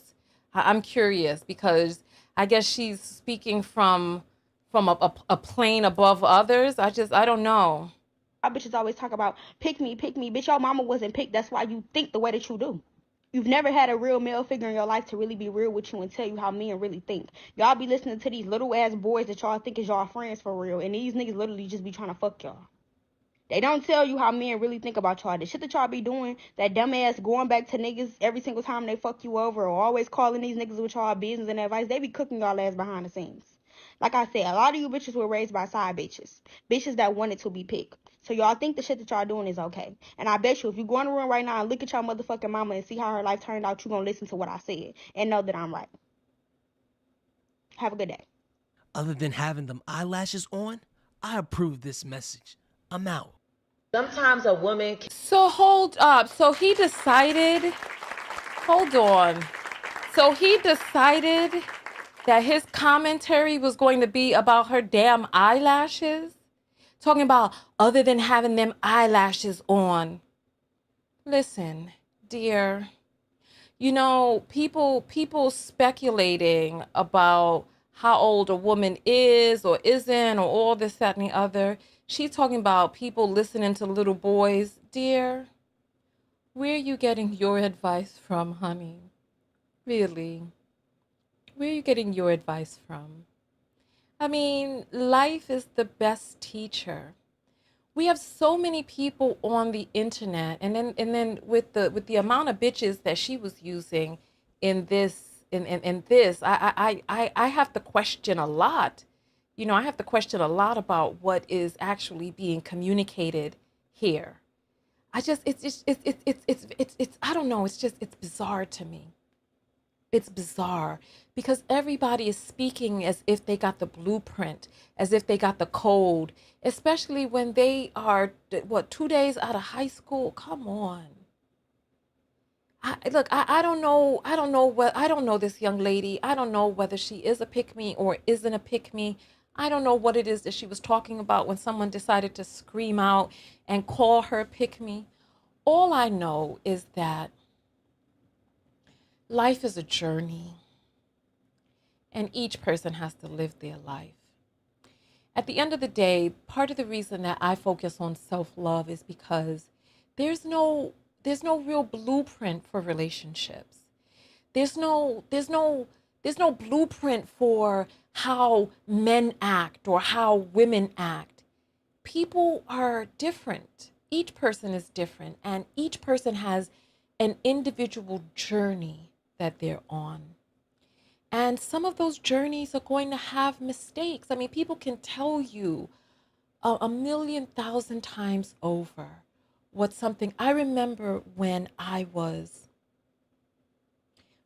getting my driving lesson, right?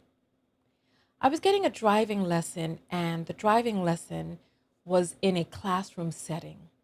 And they had us pretending as if we were using the air, and we were pretending as if we had a steering wheel, right? And I was changing my gears on my fake, car, right? And the teacher was like, now a bird flies out. What do you do? And I just kept driving, right? And he was like, I said a bird flew out. What do you do? And I was like, I'm showing you what I do. I just have to keep driving. And everyone in the class laughed because I just drove past the bird hitting the car, this imaginary bird hitting the car. But it's like people can create all types of scenarios, right? But life experience is the best teacher. Didn't they have a song like that in the 80s? Experience is a good teacher.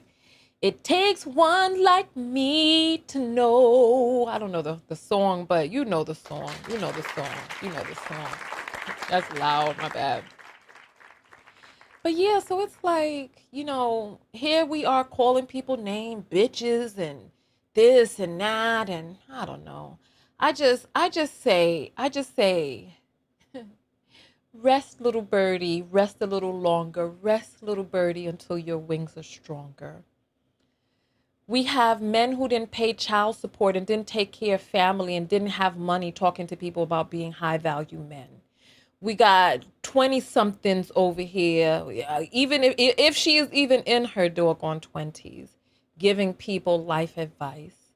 We got men with no relationships, who have not done any internal work, who are not traditional themselves and didn't come from traditional homes. Their mother wasn't traditional, their father wasn't traditional, talking to you about what they want in a traditional woman. And it's like, we got all of these people on the internet living double lives, living inauthentic lives, talking stuff on the internet. And it's like, when are we going to when are we going to graduate past these conversations?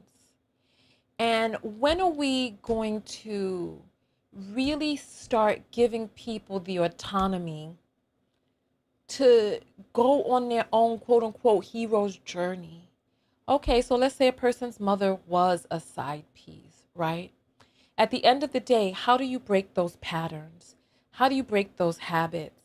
You have to first be able to self-reflect. And if we are not guiding people inward towards reflecting on what's most loving, what's most self-loving for themselves, then because there's no men do this, women do that. There's no real blueprint to how human beings are complex.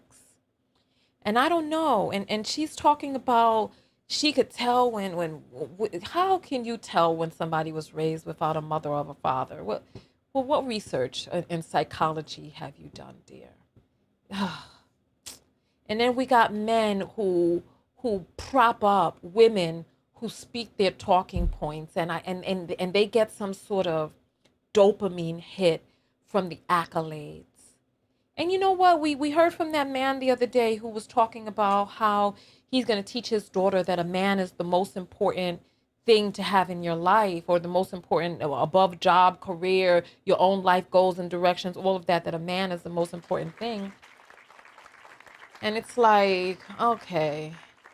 So there's men out there who are raising pick-me's. I saw a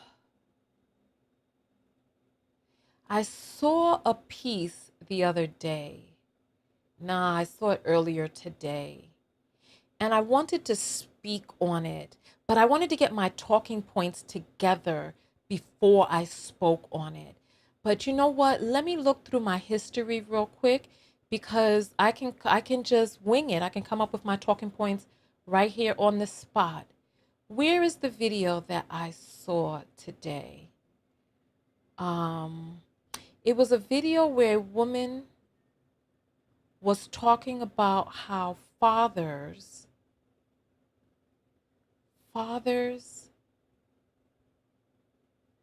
damn it, where was that video? It was a woman who was talking about how fathers being in the home, damn it. It was like a TED Talk, but where did I see this? Where did I see this at? Mm-mm-mm. Let me turn on the volume on this real quick and look at this real quick. Oh man. You know what? Let's jump to a quick commercial break. And I'm gonna come back and take a look because I want to find this video because I'd love to react to this real quick.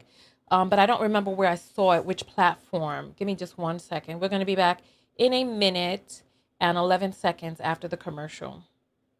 Are you tired of missing Tonya TKO's live videos? Arriving late when the video is well underway or about to end? Are you fatigued of only seeing a live video randomly while perusing YouTube and Facebook? Or worse, randomly unsubscribed? Well, now you can get a text notification whenever I go live. No longer are we dependent on the algorithm of these fickle platforms. For just $1.99 a month US and Canada or $4.99 a month international, you get a personalized text message 15 minutes before each live show. Now, you can show up early with the Text Squad, meet other people from all over the world, and get invited to secret broadcasts off-platform. Most importantly, support your favorite independent creator. Go to TonyaTKO.com and click on text. Join the TKO Text Squad today. For just $1.99 a month US and Canada, or $22 a year if you pay in advance, $4.99 a month international, $50 a year if you pay in advance, you'll never again be tardy to the party. I'll see you on the next broadcast. TonyaTKO.com/text. All right, welcome back. Damn, you know, it's always so, like, you know how, I'm so saddened that I did not, you know, it's like sometimes you see a thing and you're like, oh, this is so dumb. And then, because I did not save this, it was a woman who was doing, it was like a TED Talk. And she was talking about how boys who are raised without fathers in the home just don't do well. And I wonder if it was in this video right here. Let me take a look and see. No, it's not in this video. Damn. She was talking about how, oh, damn it. I really wish. I really wish. I really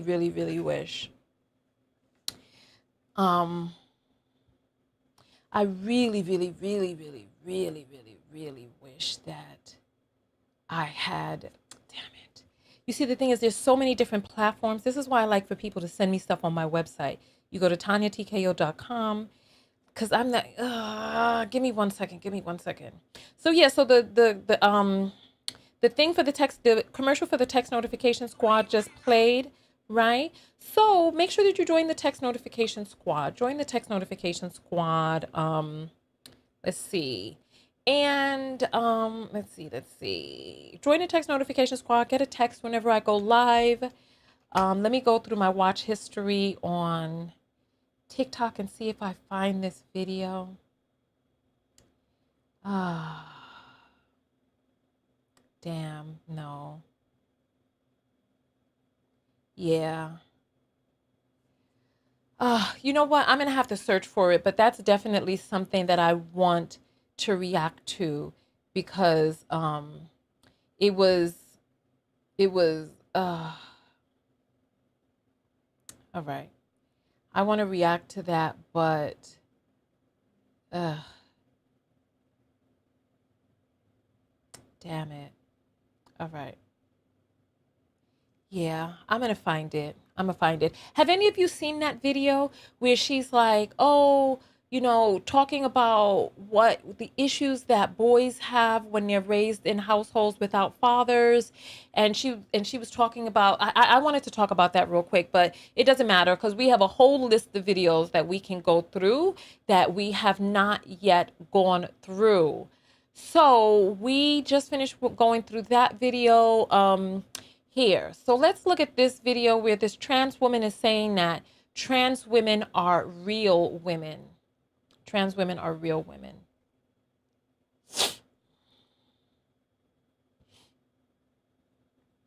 All right, hold on. Let's get the right screen up in all of this. All right, Miss April is arguing in the comments that she never pays for anything. You all are so crazy. All right, let's see what we have here.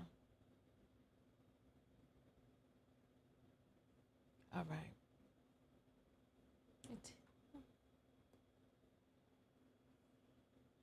But I'm just gonna be honest with you guys. I am fucking tired of TERFs making a mockery of real women. Oh, what? You were born with ovaries? You bleed every month? You have XX chromosomes? Yeah, that's cute. Tell me what other external factor that doesn't apply to all of you defines you. At the end of the day, you're out here thinking that trans women are making a mockery of you when it's the exact opposite. You are pretending that you know that you are a woman when the only people here who know that for sure are the ones who have put in the work to understand themselves. The trans women. You have put zero work into actually understanding yourself. You are only a woman because everybody else around you looked at these same external factors that you look at and said, seems like woman behavior to me. And you went, all right. The only person making a mockery of womanhood is you because you do not fully understand what makes you a woman.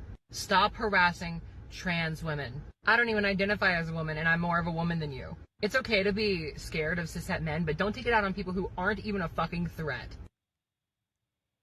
Yeah. All right. So let's go ahead and let's break this down really quickly.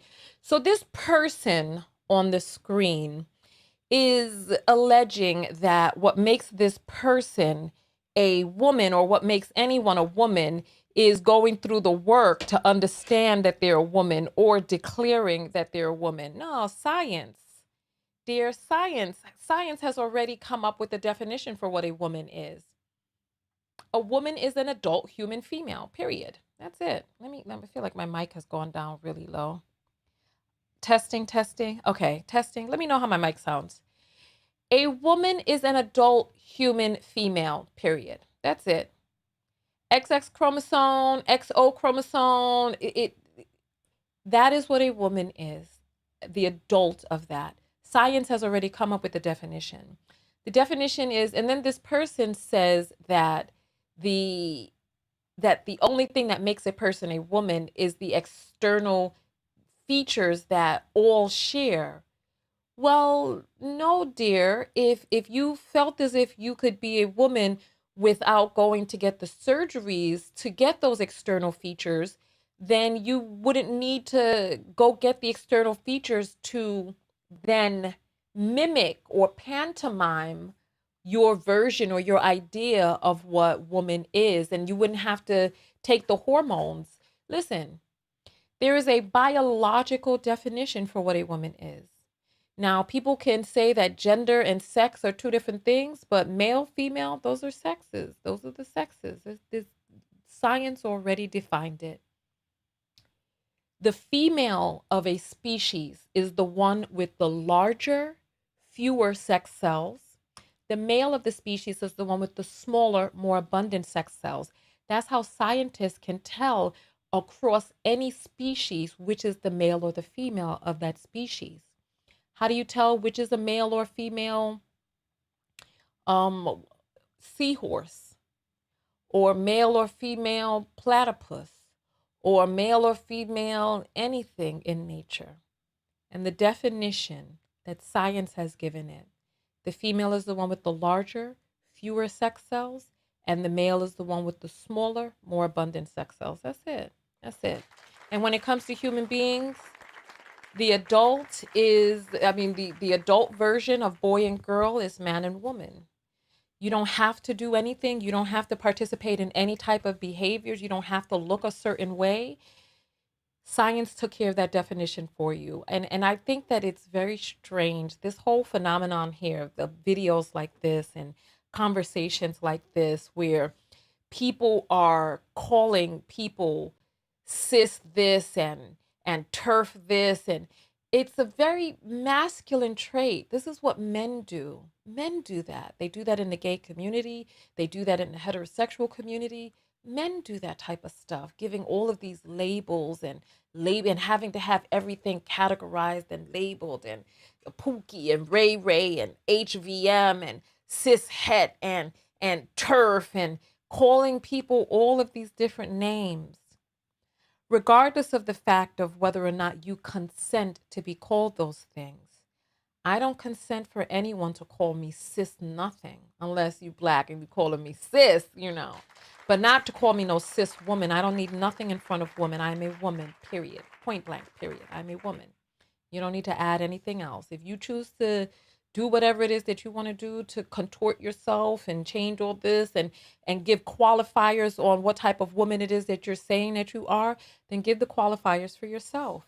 You know, it's like they'll say things along the lines of, and people can say that I'm transphobic or this, that, and the other. You can say whatever it is that you want. I know what a phobia is. And people have come upon, a phobia is an irrational fear. And people have come upon conjoining these names, conjoining these words, and being very masculine in the encroaching of another person's space and being like, to hell with you, I'm going to stand on this space and you better accept me. And we are being asked, you know what, there was a caller who called in earlier, and she said, even if you have to stand on that mountain alone. And I felt that with my whole chest in terms of, you know, some things that I just don't resonate with in terms of what people are trying to force me to agree with. And we are, as a society, being asked to feed into people's delusions, to feed into people's, however it is that they're making up their mind to be. And I saw a report about the number of men from male prisons who are now claiming to be women who are getting transferred over because of this consorted delusion that we are all saying that we're going to be a part of. And they're going into female prisons and they are using their male member on their body to harm, assault, and SA the women who are in the prison so that women don't have a safe space. And so it's like they don't understand how masculine and intrusive and how toxic masculine it is to mansplain and to man spread and to take up your space, her space, and everybody's space because now you're coming through. That is not a female trait, that is not a feminine trait. And they don't get how the very act of what it is that you are doing to proclaim that you are a woman proves that you are not. It proves that you are not.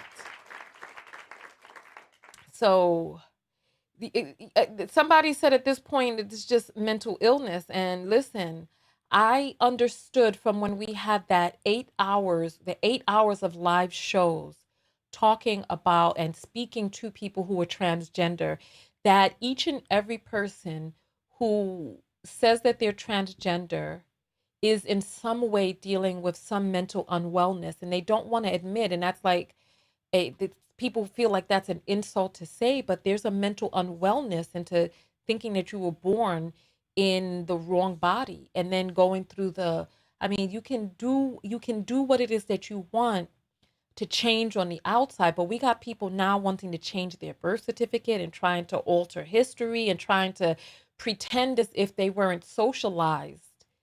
We talked about that documentary with the ways that boys and girls are socialized differently from infancy, even with the types of toys people buy, the way that they play with them, the way that they even speak to them is different between boy babies and girl babies. And you cannot say that you were not only steeped in the hormones and the brain of this gender, but then also socialize as this gender and then come up one day and be like, well, now I know what it's like to be XYZ. How would you know? Speaking of which, in our next video, we're going to be taking a look at a trans person who says that they're having menstrual cramps. So let's take a look at that. You know, I feel like I feel like this is a topic that I really don't want to discuss, but a lot of people wanted me to discuss it.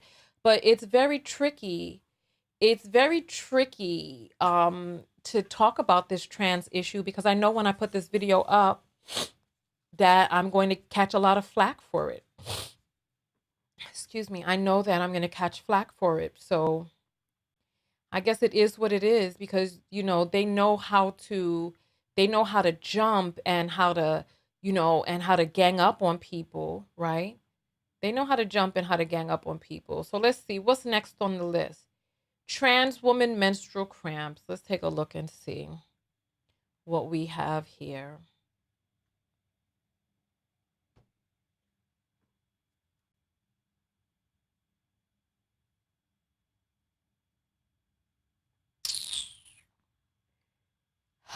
This is unbelievable. It's like we need to wake up before it's too late. And then people will be like, "Oh, you agreeing with these Republicans on their talking points?" I'm sorry, but this is where you lose me. When you start trying to tell me that I need to move off my square so that a person with a let me just where's the video? Oh, where's the video? Oh, here it is. Here it is. Yeah. Why? Stop. Why is this thing not hot? I swear to God, if anyone says welcome to womanhood, I'm gonna lose my shit.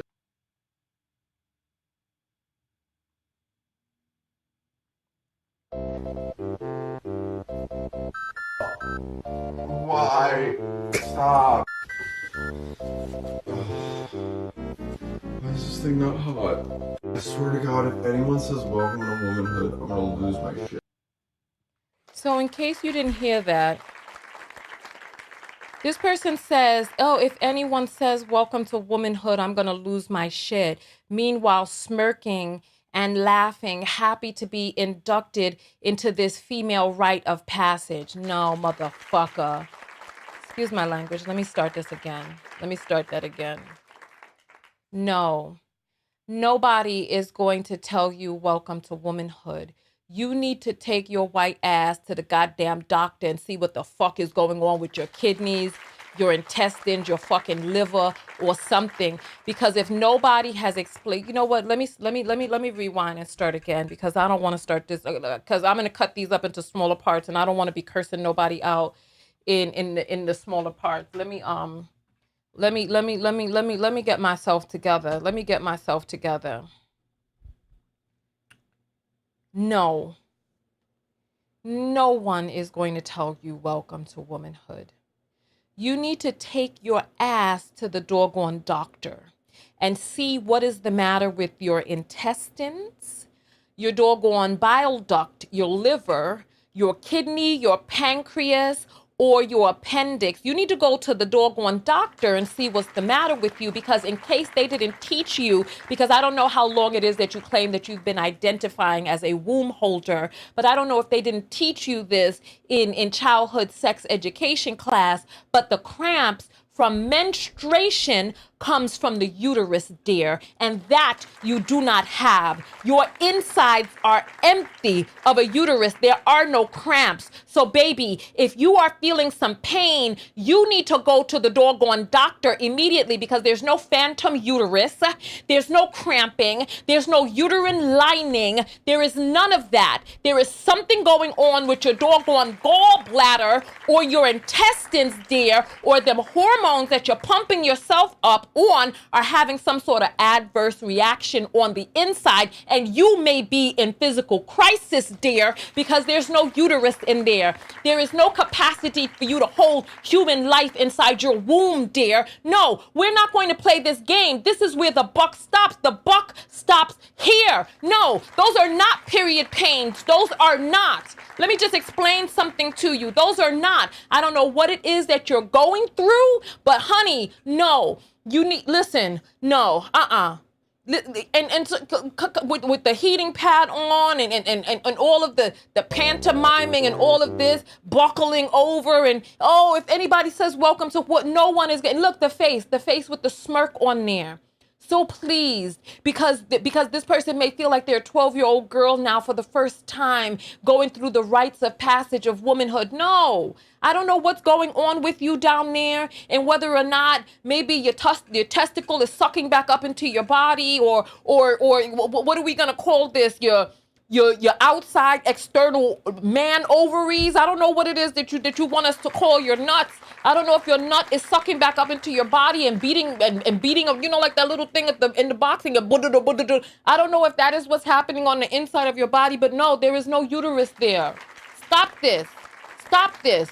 Because now we got these people talking about birthing persons and chest feeding, and they don't want people. Listen, how many of you ladies have gone to the hospital recently and they can't even call it the maternity ward?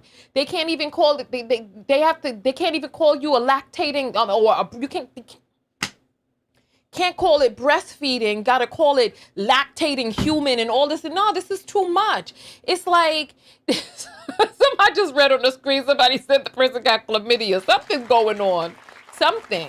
It's like, you can't even have pregnancy. You can't have breastfeeding. You can't have the sanctity of a space that is inherently female. You can't have that because there are other people who are offended by it, because they care more about what they find. I find it offensive for you to try to call me a lactating human. I find that offensive. I find cis human or whatever the heck, I find that offensive. I don't need any hyphenation on my name. Respect me. It's like people will continuously say, oh, why can't you have consideration and respect, to call a person XYZ? Okay, look. You could look. But in turn, when you say, listen, refer to me as a woman, do not refer to me as cis nothing. Then they want to shove it in your face. And then before all is said and done, they want to try to use them big, rippling, manly muscles to then try to pummel you down into the effing ground because you don't agree with them. And they are all hopped up on all different types of chemicals and hormones and bad life experiences, plus mental unwellness and all this other stuff. And then now they want to be like, they think that they're a woman, so they think they could beat your ass down too. Come on now. No, this is what I'm saying. Listen, I did not like this segment at all. I didn't like this segment. I don't even know if I'm going to cut this up into a smaller part because I do not want the type of smoke that comes from people who are already not mentally doing well.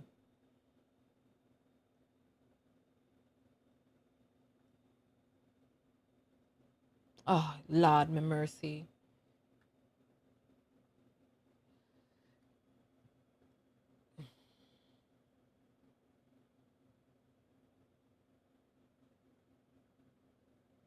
This thing is, yeah, I didn't like this segment at all. Not one bit. Not one bit.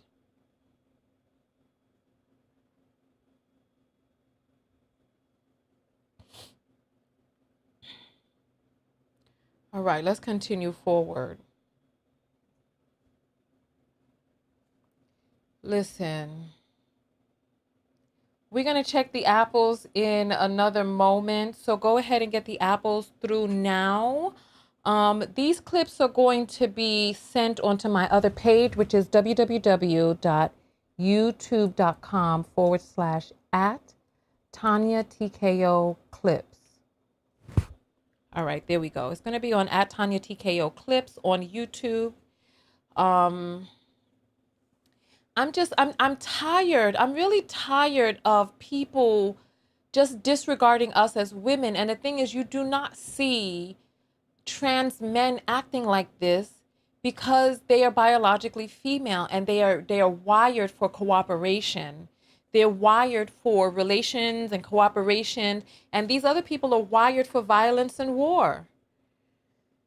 I listen. So you know what? Make sure that you're on my other page then, because when I put that clip up, I'm going to need you all to hold it down because I already know what's to come. That's part of the reason I don't even want to turn it into a clip, because I know what's to come. I know that there's going to be people who are going to be like, who are going to be ragging on me.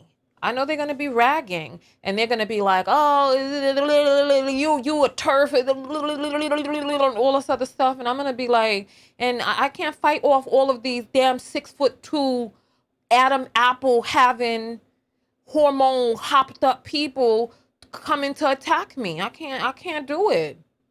You over there towering over me with the muscle density of a man, with the muscle twitch fiber of a person who had all that testosterone pumping through their system for decades. And now you're going to be towering over me, calling me a TERF? I'm afraid because I'm a damn woman.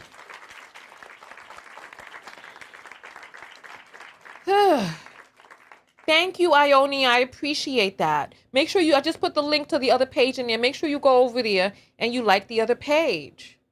It's unbelievable.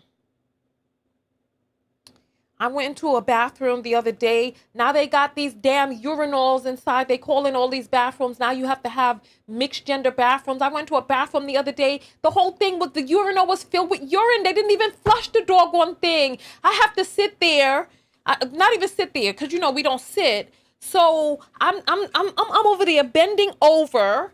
And I'm looking, I can't bend over. The damn urinal is in my damn face. So then I bend over and try to look down. There's brown speckles up underneath the damn toilet. I'm fucking disgusted. I had to run out of there. The floor was sticky with pee. It was too much. Ugh.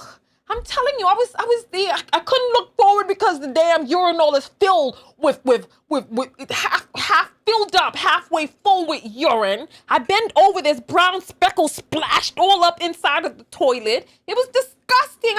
I ran from there, and I had to tell the people. I was like, this bathroom needs attention. So now this is how we have to go to the damn ladies' room. We don't even have a ladies' room. It got the damn urinal in there filled with pee. Unbelievable. I know, it was disgusting. It was disgusting. I was horrified. I still ain't the same. I still ain't the same. I still ain't the same. I still ain't the same. Because I was like, why do I have to, why? Oh my God, have mercy. Oh my goodness. Let's get to the next video. Look. Oh.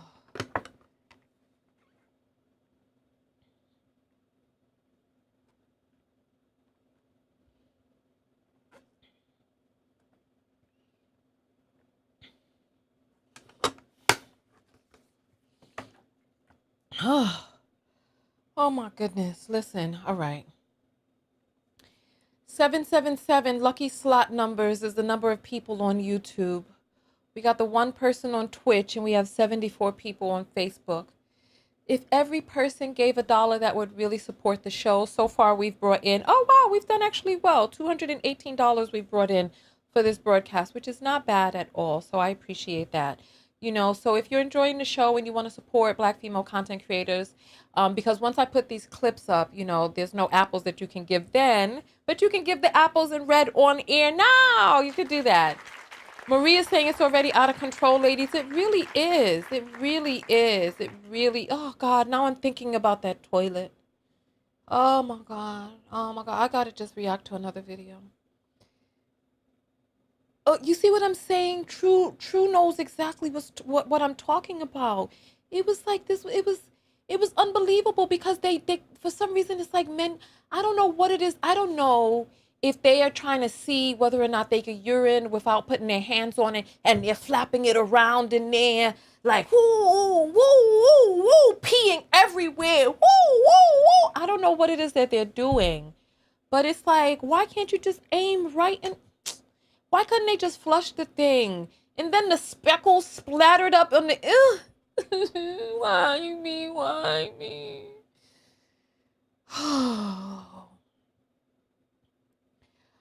Oh my goodness.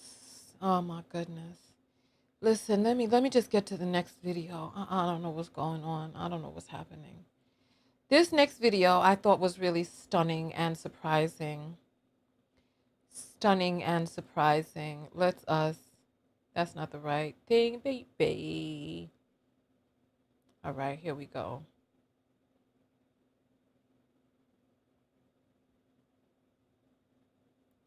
So this is a guy who says he doesn't want to take care of his mama.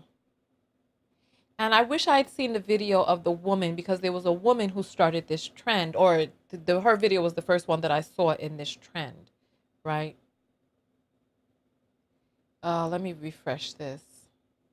And he looked just like his mother. You can tell because he looked just like her. I do not want to take care of my mama. A lot of us young entrepreneurs that grew up in poverty, didn't come from shit, have this idea that when we get on, we taking care of everybody. Mama, daddy, granny, brothers, whole family, right? The problem is most of our families were actually poor due to shit that was actually in their control. Poor money management, lack of discipline, inability to create healthy boundaries, no valuable skill set, or just other bad decisions that they never spoke about. So even though it's honorable, it's noble to want to take care of our people, it's just a bullshit band-aid solution that's going to make your people dependent on you. You really want to be the big dog amongst your people? Give them the tools that you use to produce results. Give them the game, give them the knowledge, give them the mindset to create for themselves. That way, when it's time to eat, it's a potluck, not just motherfuckers eating off your plate. You feel me? You see what I'm saying? So now these black men out here talking about they don't even want to take care of their mothers. That was the whole big thing. Everybody wanted to take care of mama. Everybody wanted to buy mama a house, right? And now the new thing is not taking care of your mother. So the hate for women is spreading from the ground up. First they started talking about you. Now they're talking about their mamas. Next, they're going to be talking about their daughters. It's just this round and round hatred, right? He's talking about give them the tools. Son, your mother's old now. What are you talking about? Give her the tools so your mother's going to be out there, what, hustling? Your mom, you're talking about bad decisions. One of those bad decisions may have been giving birth to you. That may have been a bad decision right there. That may have been one of her bad decisions. I don't understand this and I don't get it and I don't understand where they're coming from with this. So now they're like, oh, we ain't taking care of mama. So you're going to just be living this ritzy life and being like, well, I tried to put her on, but mama says she ain't want to learn how to do cryptocurrency trading. I mean, what do you do? Come on. Your mother who cared for you, I realized in helping to raise a baby that there's no child. I realized there's no child who makes it through adulthood without somebody caring about that child and intensely looking after that child and protecting that child. No child makes it, not one. He didn't get to adulthood on his own. He didn't get out of infancy without somebody being there to care for him. But then when all is said and done, now look at him. Now he's like, he don't want to take care of his mama because she made bad decisions. Get on. We taking care of everybody. Mama, daddy, granny, brothers. Yeah, okay. Now, I could understand why you don't want to, why you may not want to take care of friends and people who wasn't there. But your mother, if your mother was there and helped you get out of it, even the fact that she carried you in her womb, you mean to tell me that you some big time entrepreneur and you can't get your mother a house? Even if it's a small house, that you can't make sure that your mother doesn't have to be worried about rent? Come on. See what I'm saying? Exactly, blaming the one who stayed. Blaming the one who was in the fight with you. Now this is the new kick. Watch, this trend is taking off because this is the second video that I saw like this. This is the second video and I'm disgusted and horrified. I really am. I'm disgusted and horrified. I feel like I didn't do a good job on that video. I feel like I couldn't really do a good job on that video. The video was just ridiculous. As a matter of fact, let me just jump to the apples. My whole face my brow is furrowed for this whole video.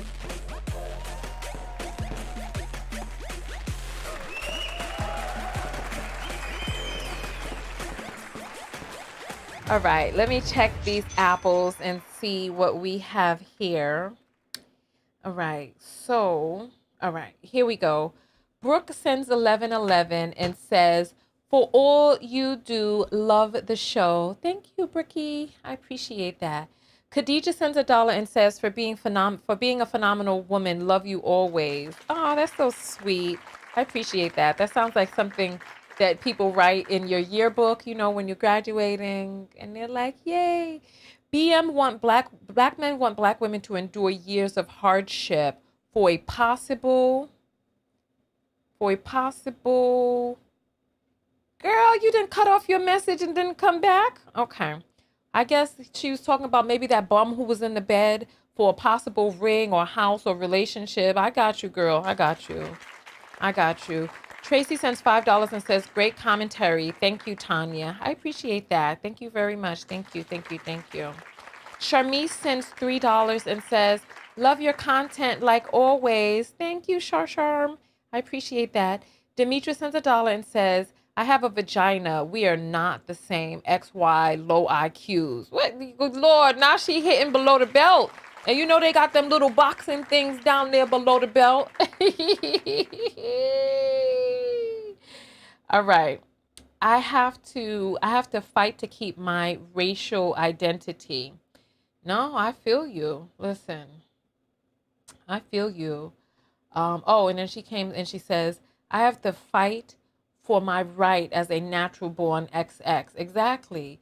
This is what we're going to have to start referring to ourselves as. We're going to have to start referring to ourselves as XX chromosome. Remember? Because during that conversation, I had to start, and then I don't even want to talk about how I did a call-in show.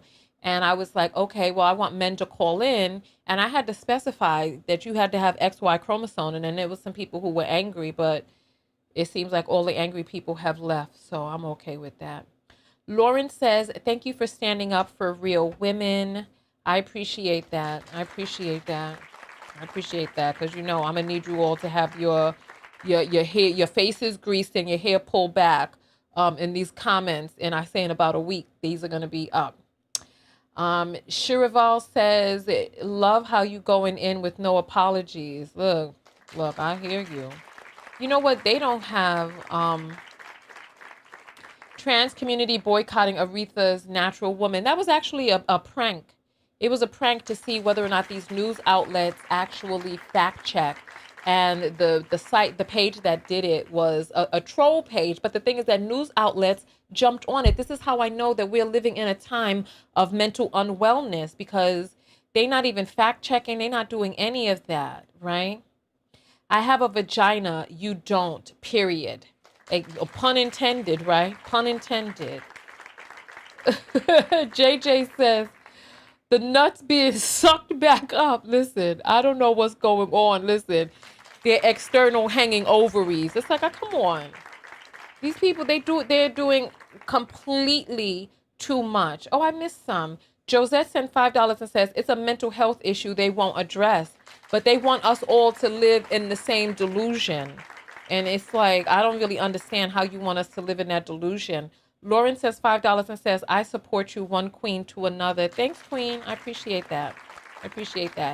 Kaylee sends $1 and says, hard convo needed. Thank you. I appreciate that. And Shani sends $20. Thank you. Alethea sends $1 and says, he says, because you love us. Because I love you.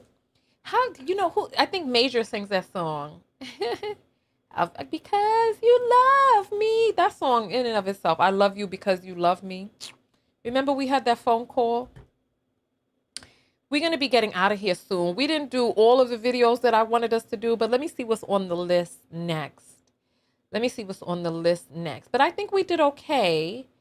Because we reacted to a lot of videos. How to know you could trust a man in business. Black man says, F that baby and you. Black man doesn't want to take care of his mother. Oh, I have another video. April Mason and Rick Ross. Let me take care of that video while we're here today. Yes, indeedy. All right, let me make these purple. Let me make these purple so that I am able to keep up with what I have done and what I have not. My mouse is dying. All right, let's do this real quick. Get these purple. And then, so we did 1, 2, 3, 4, 5, 6, 7. And then we did these two videos down here. 7, 8, 9. We only did 9 videos today in 2 hours. Gosh, we had to have done more than that. We had to. Oh, because you know what? One of those videos had a bunch in it. You know what? I'm still going strong. We're gonna be doing. We have a lot more videos to do. So let's continue. I'm gonna keep going strong until I'm tired. I think we might have to. Okay, we're only at 2 hours. Okay, perfect. So let's get on up on this video right here. All right. So I do not know this woman. People say that her name is April Mason. April Mason. She's supposed to be some sort of femininity coach or something like that. And some of you may know her, but this isn't the type of content that I consume. So here, the name of the video is "The Feminine Energy Breaks the Toughest of Them Down." Rick Ross. So maybe he posted this, but then it's on her page. I don't know. But let's continue forward. Let's see. Mason here, your favorite feminine lifestyle strategist. Hold on, let me go all the way back. Here we go. Hello, darlings. It's April Mason here, your favorite feminine lifestyle strategist. I'm here to help you to become a feminine CEO, and the information that we're getting here. You see all this right here? You see all this chocolate? All right, everybody. You done blessed us today. Go give a smile. Blazers tomorrow. That's what happens when you get around the feminine energy, honey. That's how it makes men act. Hello, darlings. It's April Mason here, your favorite feminine lifestyle strategist. So she's basically saying that you see this man, I can just feel his, She's like, the feminine energy, that's how it makes men act. This is too much. Part of the reason why I'm doing this is because she wrote a post, and I'm going to read the post for you, right? I'm not going to be able to look at that video. Eek. Ugh. Let's just read this. I got to pause this. No. Ugh. It's too much dust. I'm sorry. Ugh. All right, let's read this and see what she had to say. So she says, y'all have been tagging the fool out of me about this conference video. Let me address it and break down the lesson.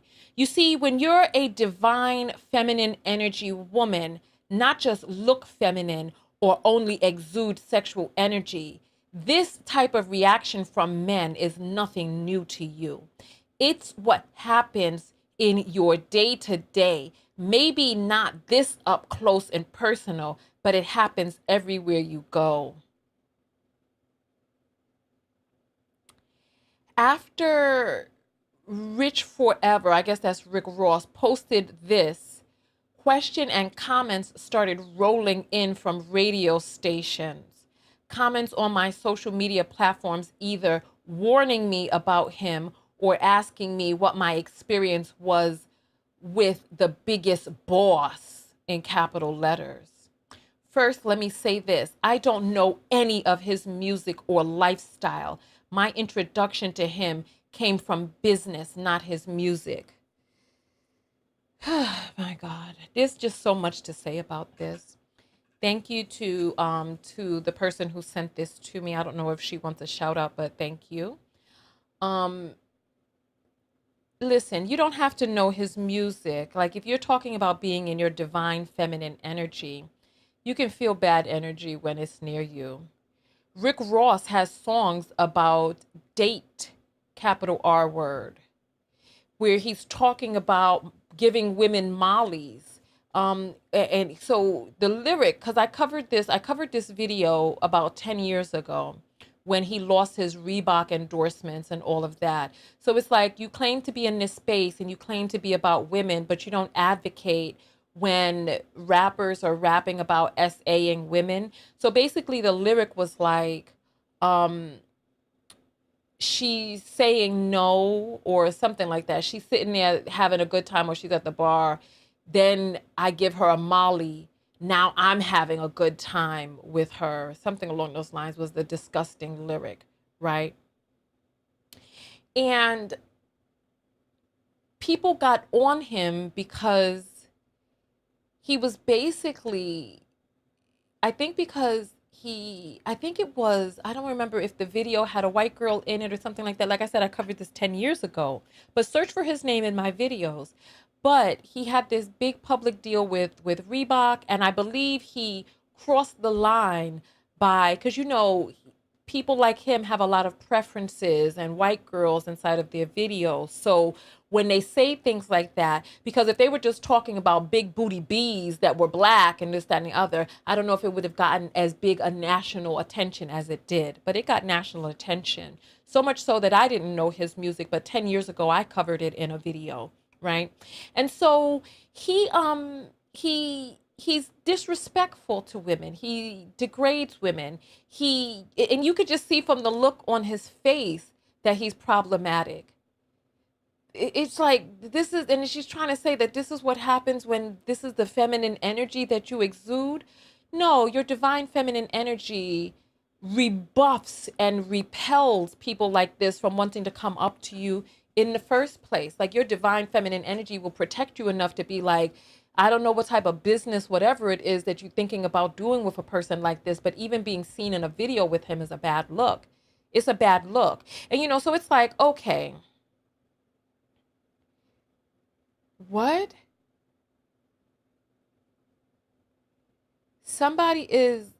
Aaron is saying Rick could get it anytime.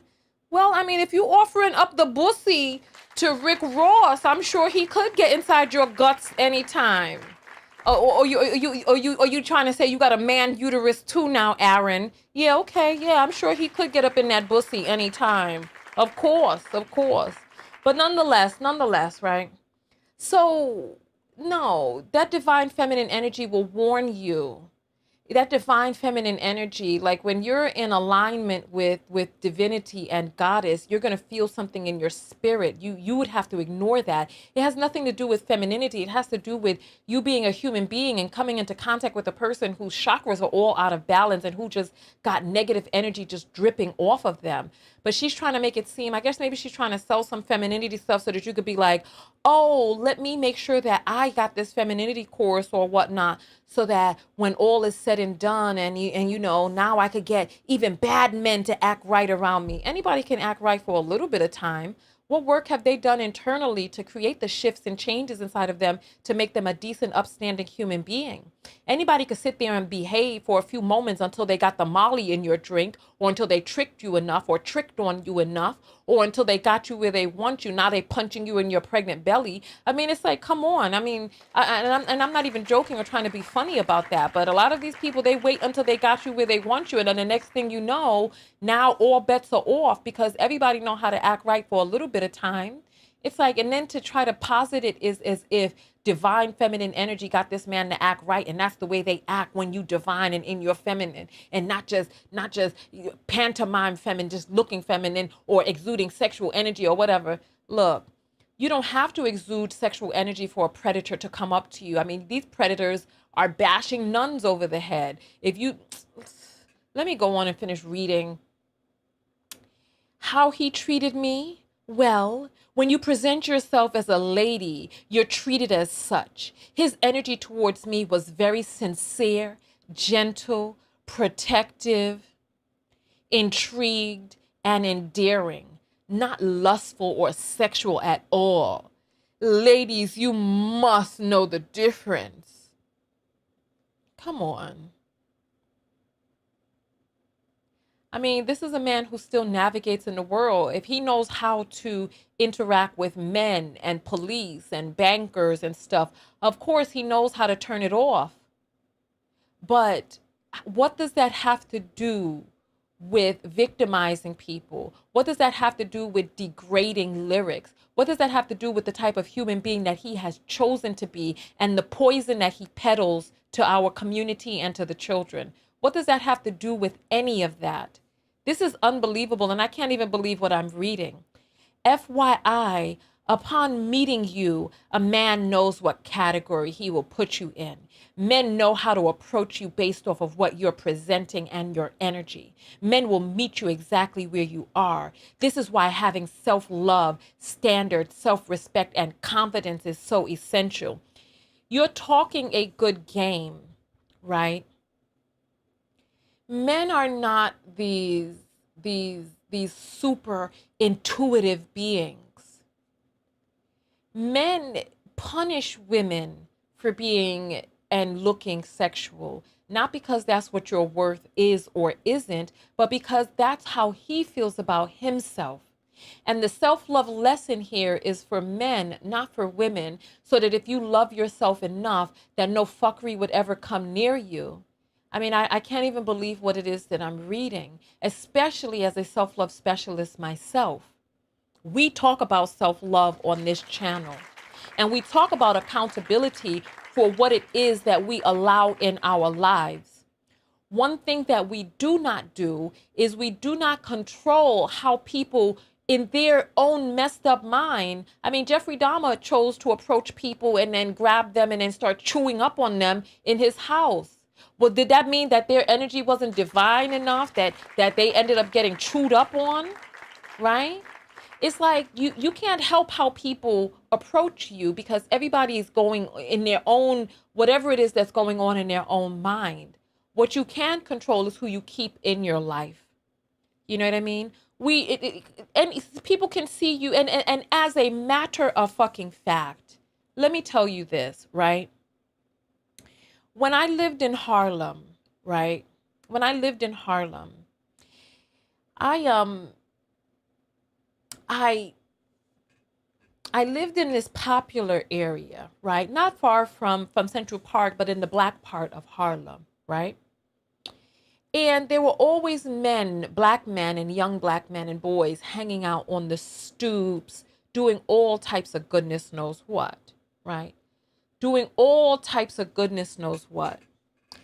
And it is one day I was afraid to walk to a meetup that I was having, or I was going to a meetup or something, but this was in the early stages of the Tonya TKO show.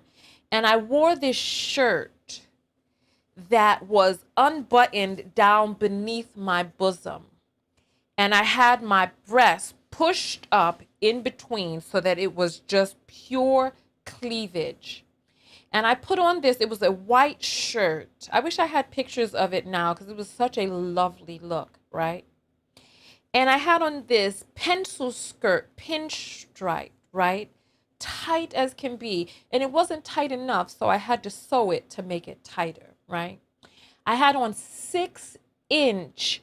These were back when everybody, when I really loved that 1950s pinup look, right? I had on 6-inch, like cherry red, patent leather, shiny inch heels, right? 6-inch, right? And I was a little apprehensive about walking out there in Harlem looking and exuding such sexuality, right? When I tell you that no one catcalled me, not a motherfucker catcalled your girl, not one.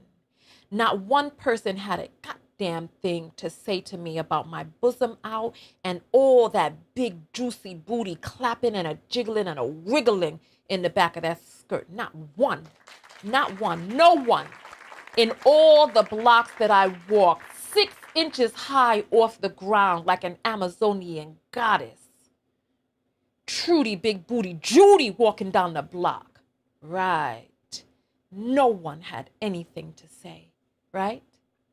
So it's not your sexuality. As a matter of fact, you can look so sexy that they got no words for you. They humble themselves and they close their doggone mouths. It's not your sexuality that makes them act up. It is them.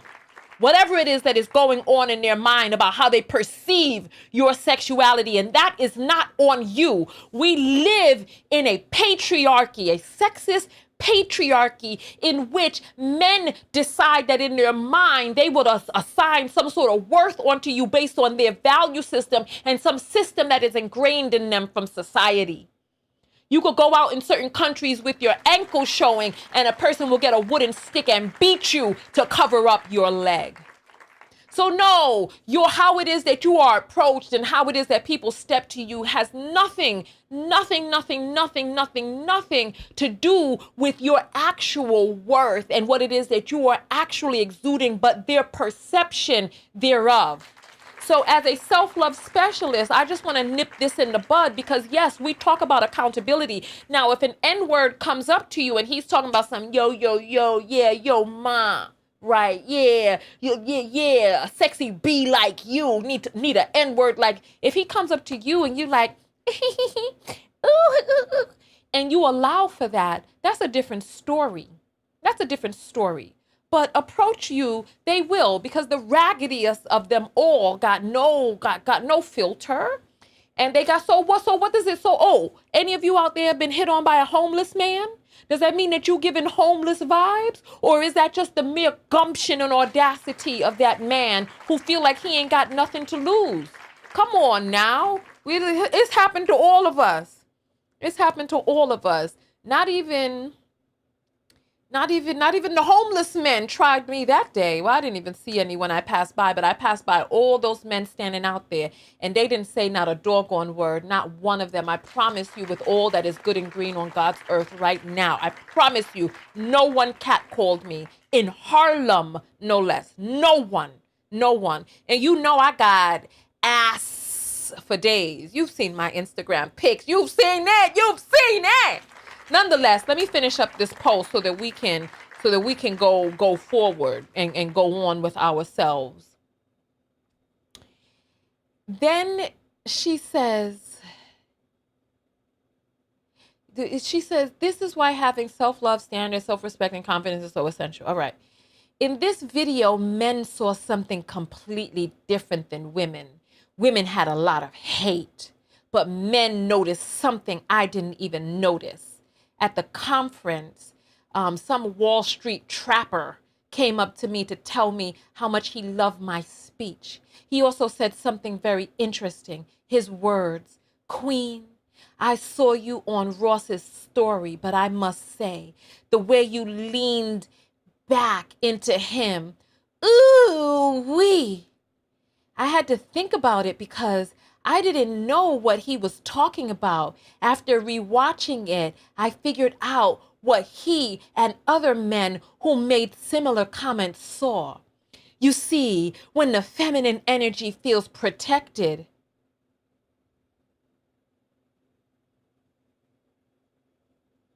hold up.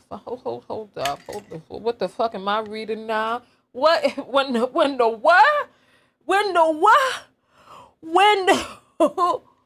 No, hold on. When the feminine, what is the, oh, well, no, I know I didn't just read that.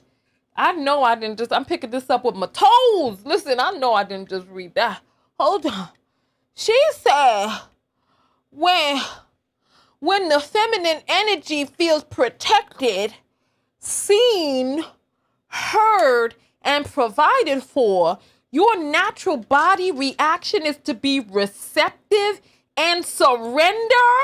This is because masculine energy is present and you can lean back and flow in your feminine essence.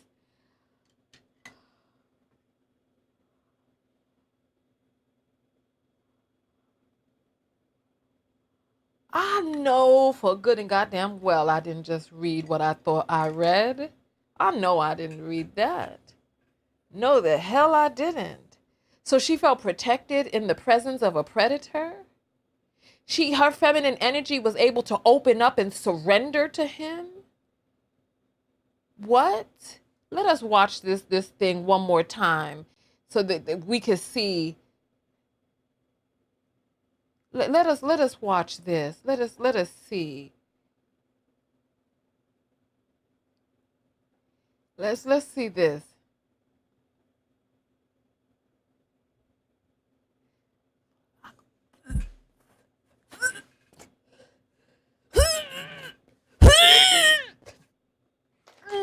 I'm sorry, I can't no more. I can't no more. I can't no more. I can't no more.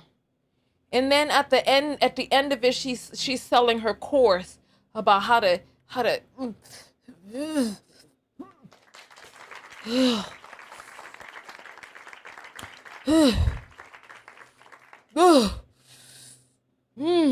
I'm sorry for all the people out there who have a phobia to regurgitation sounds or thoughts.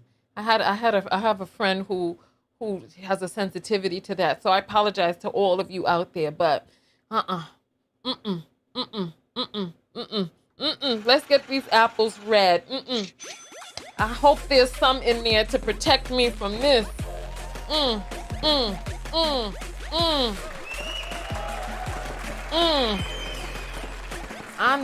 I didn't. Listen,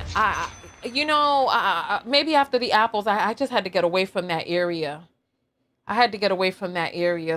Thank you for the apples, so I have something to read, because I was afraid I'd have to go back, and then I'll finish up my comments. I don't feel safe with gender neutral restrooms. Girl, I didn't listen. Why you had to remind me? I got my mind off of the speckles, and now you done reminded me. Oh my goodness.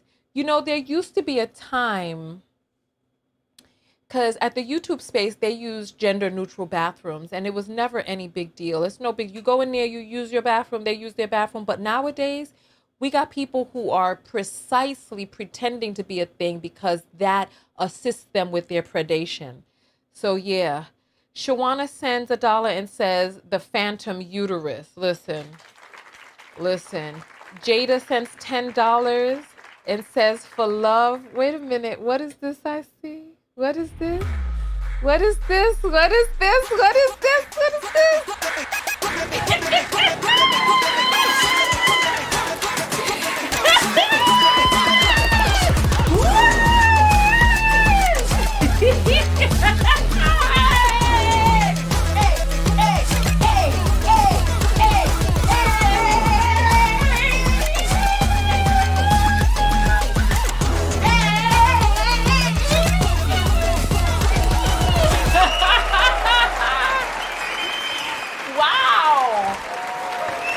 Wow.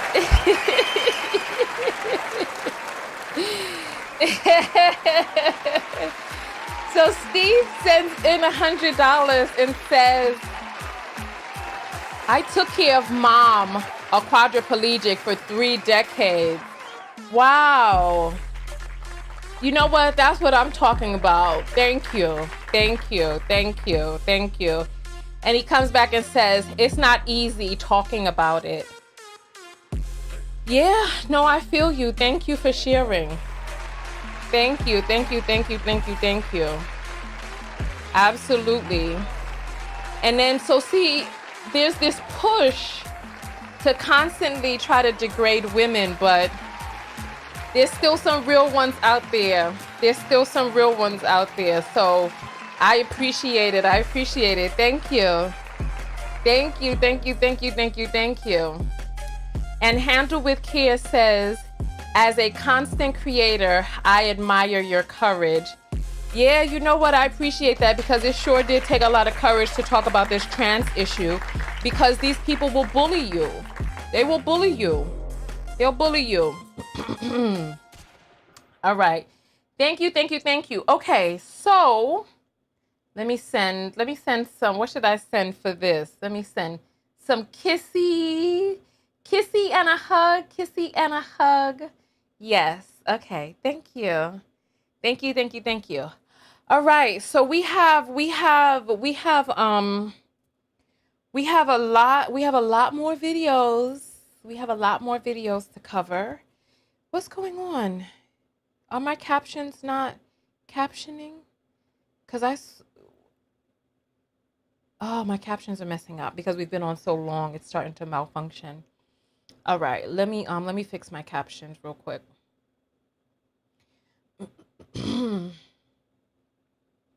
All right. So let's see, which video should we do next? We have so many to cover, but we're going to have to get out of here because Facebook has issues with any video that's over 3 hours, and we've been on for 2 hours and 40 minutes. So let's take a look at our list of videos and see what we have. I don't know. What did you all think of that last segment about April Mason? I don't know if I fully punctuated all of my points. Did I? I just didn't even want to talk about it anymore. That whole thing creeped me out. That whole thing creeped me out. What do you all think of this makeup look?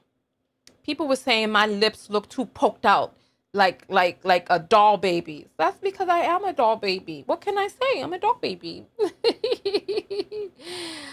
All right. Sex on the first date changes the opinion of men. Dark-skinned black woman doesn't care if a man is employed. Pick Me says a good man should be enough. Oh, we did this inside that guy's video. We did this one. So let me go ahead and change this to purple because we did this one. So let's see. All right, so we did this video already. Let's change this to purple so that we know that we covered it. So we are getting through these. All right. Black woman on the if I was a woman, I would demand to be treated like a queen. Black woman on the street admits that money is not important. Okay, I want to do this one. Because this one I think we need to talk about. I feel like we need to talk about this one, right? All right. Oh, I didn't even copy the thing. What am I doing? Because I see all this writing here. This one we need to talk about.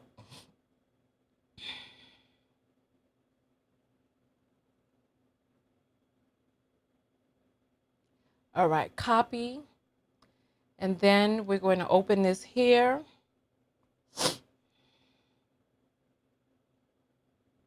All right, wonderful. This one is so important. I think we're just going to do these last two because I think that this is important. I think both of these are important because I want you all to see something, right? All right, perfect. Let's get this party started. And we're going to kill two with one stone.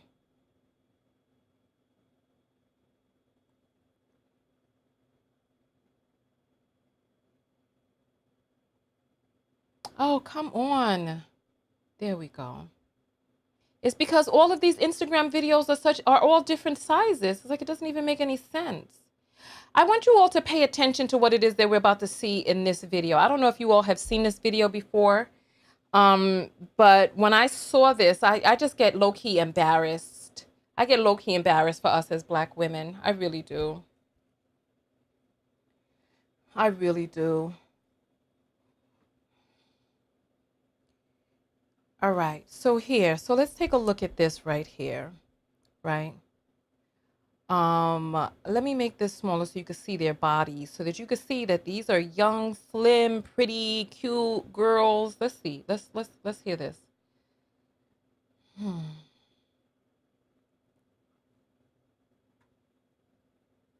Oh, come on, you know what? I gotta change mice. Okay, it's working again. All right, go ahead. How important is money to you in a relationship? It's important. It's not that big a deal. So you'll be with a broke person. Not for no long. money. You have to try. And you give them an allowance in the meantime? I'm not gonna lie. I do a whole bunch of stupid shit when I'm in love. Not important at all. I feel like them being in a relationship with me, I could get them to where they need to be, so that money's not a problem. Go, ride or die. I know I'm not one for sure. I will never ride or die, but we have one right. How important is money to you in a relationship? It's everything. If I don't have any money, then, you know, it's just, what's the point? Ooh. I mean, it's not the number one thing, but I'm not gonna lie, like, it's kind of important, but you don't have to have a lot of money, but at least have a plan to work toward getting money. Like, don't just be a bum ass dude sitting at home doing nothing. You're not giving nobody no allowances. Hell no. Get your ass a job. Invest. All right. So what are your thoughts about that? Did you all notice a theme? Because, you know, so far too many of these men out here, all black men, are always talking about how black women are such gold diggers and all this, that, and the other. I'm telling you, most of the criticisms that you've ever heard have been the script being flipped. Black women don't have enough standards when it comes to, across the board. Like, there are a lot of children that should not have been born in our community. There are a lot of men who should not have been made fathers with their legacy living on in this world, risking your life and limb to be able to give birth to a child, and he's going to be like, F you and that baby, right? And I want you to see this next video because I saw this video just recently, because this happened during the pandemic, and then look at what happened after. Exactly. One of the things that you notice is that white women were unapologetic with letting it be known. Listen, women all over, money is needed. Money is needed in relationship for humans. Adults need money. But only in our community do they keep pushing struggle, love, and time again, we got black women going on and on and on about how money's not important. They'll take a bum, they'll take a broke man, they'll take a this, and they're still looking at you and being like, B, that's not good enough. Now they want you to pay. First they wanted half, you to pay half. Now they want you to pay everything. Now they want you to pay everything and work. Now they want you to be carrying twins, have 2 jobs, and be working, and be in school, and taking care. And it's like, it's too much. It's too much. We already covered that. Remember that story we covered with the pregnant mom of twins? Just go ahead and search through my video for either the word pregnant or twins. And this was the first time that I realized that they expect us to mule. It was in that conversation that I came up with the term about muling and just being a damn donkey and a damn jackass for these relationships. But I want you to see this next video that I'm going to play for you all, right? The name of this video is The Moment She Knew He Was the One. Now, I want you to pay attention to what it is that you're seeing here. What you're seeing here is that same person who was an interviewer. I want you to see this with me, right? See this. How important is it for your women? I'm stuttering. How important is it for your woman? We need to start this over. I'm sorry. I need to get rid of this white stuff on the side because when I go into editing, it just doesn't look good when it's there. All right, here. Okay, here, that's good. Let's restart this. How important is it for your women? I'm stuttering. How important is it for your woman to contribute income to your household? 0, none, doesn't matter. Not at all? None. Do you feel it? What do you mean? The connection? You don't mind if she's like a housewife? No, absolutely not. As long as she has her own things and goals that she wants to do, that's all that matters.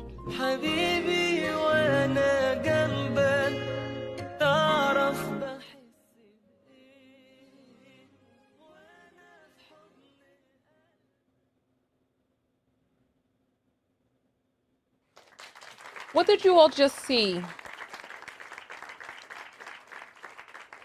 What did you all just see? What did you all just see?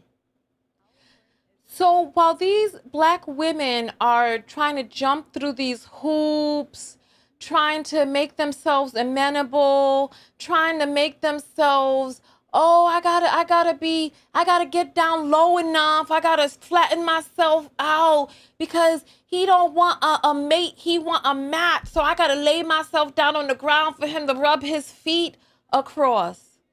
But then look. When they're ready, when they see, look.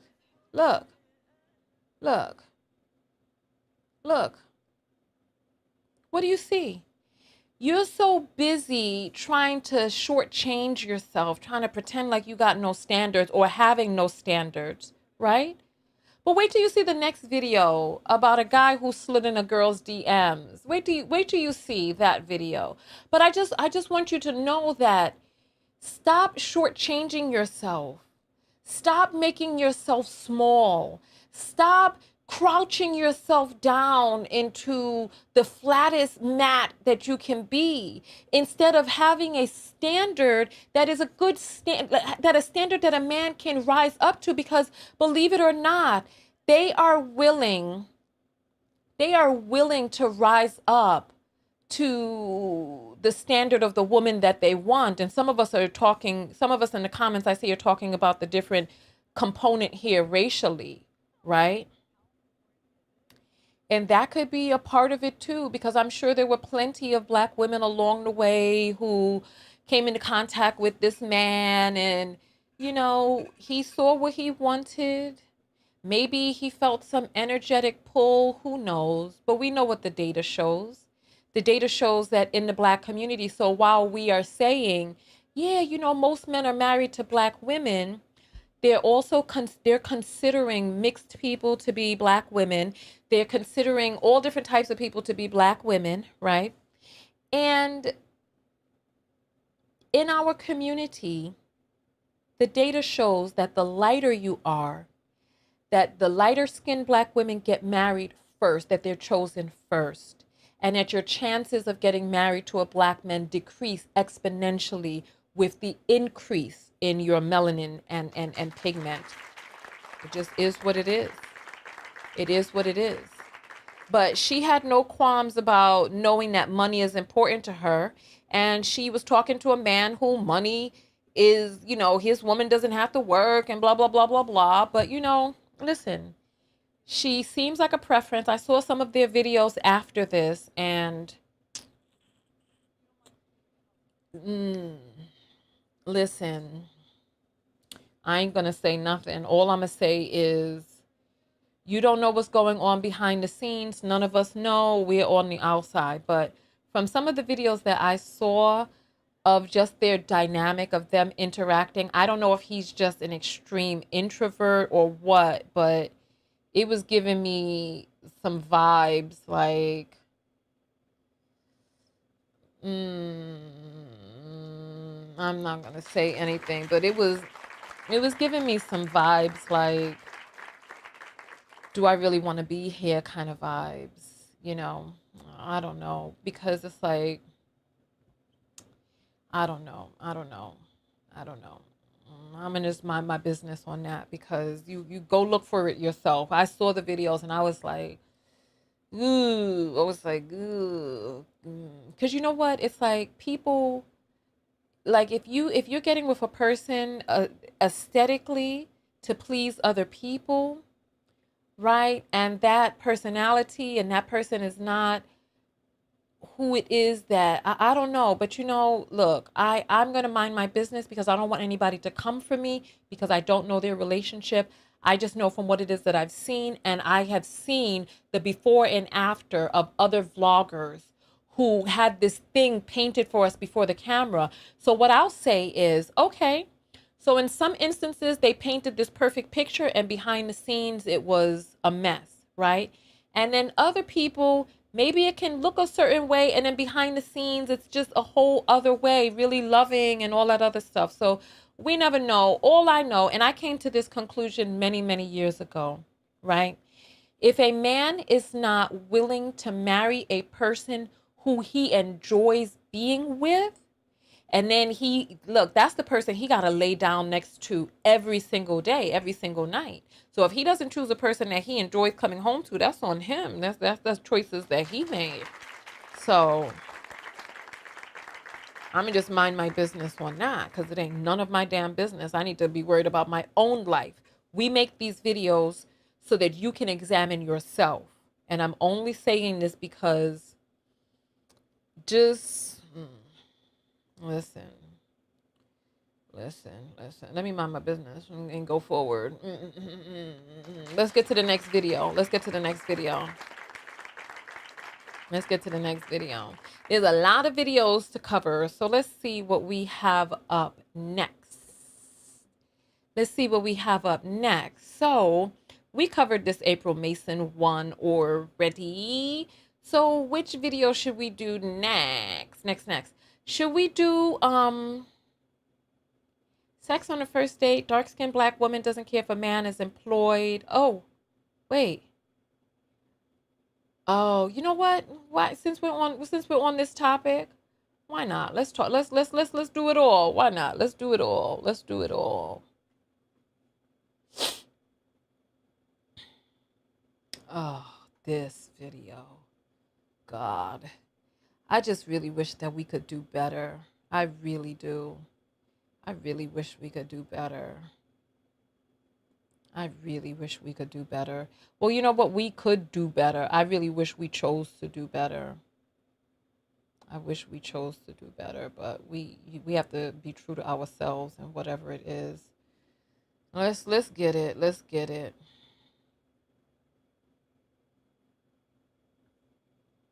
Who is Fruity Boots? What is wrong with you all? You all are so doggone silly. Fruity Boots. All right, come on. I do not care if a man is currently employed. To me, that is one of the, I don't want to say dumbest, but I think it's one of the most irrelevant factors. Unless you have bills that you need paid by that man, it does not matter whether he is actively employed. It's people using things that can easily change about a person in the span of a week as a determinant of, are you worthy to date? You can get a job. Interesting. That's like the number one thing I would look for in terms of career. But I feel like that's because I have a career. You have a career. I want a man with a career. I want a man with a career. But in this current moment, when I swipe on you, do you have a job? Did not matter. There's a difference though between like being unemployed, being in between jobs, and just, you know, I don't work. No. No, that's different. We're not going to do that.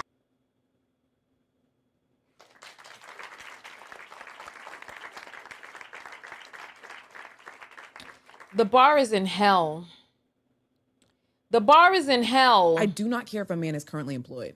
To me, that is one of the, I don't want to say dumbest, but I think it's one of the most irrelevant factors. Unless you have bills. How is that an irrelevant factor whether or not a man is employed? This shows whether or not he's a human being that is able, first of all, it shows whether or not he's a human being that's taking care of first things first and making sure that he's an adult who can take care of himself before going out there looking for a woman. What is he going to do with you, sis? What is he going to do with you if he doesn't have a job and he's not on his path and he hasn't found his purpose? You're just going to be a plaything. No matter how, even if he had the greatest of intentions, you met him at the wrong time. If he doesn't have a job, if he doesn't have a job, if he is not currently employed, if he is not working, if he doesn't have his business up and running, that means he is not on his purpose and not in his life path. And if a man is not on his purpose, there's a high chance and likelihood that he doesn't know the direction that he's going in. And if he doesn't know the direction that he's going in, and you're expecting him to be able to lead and have answers in your family, where's he going to lead you, sis? Where's he going to lead you? And the thing is that her with, with her short little natural dew like they said that they want, and all of that with her chocolate, beautiful, beautiful chocolate skin. And here's this other woman with her light skin and her preferential hair, right? Or preference hair. And she, with no qualms, is talking about her standard. And it's like so many black women continue to try to push themselves down so low, down so flat, because they're like, oh, he doesn't want a mate, he wants a mat.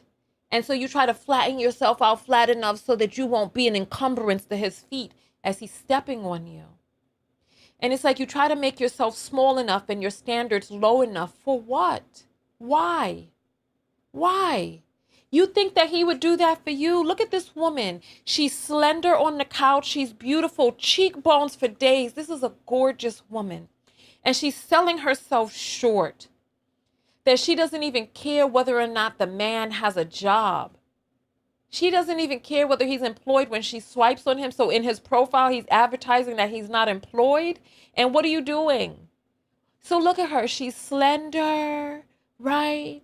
She's fit. She looks like she at least does some sort of yoga or at least walking in the morning. I can see her with her little hand weights walking, right?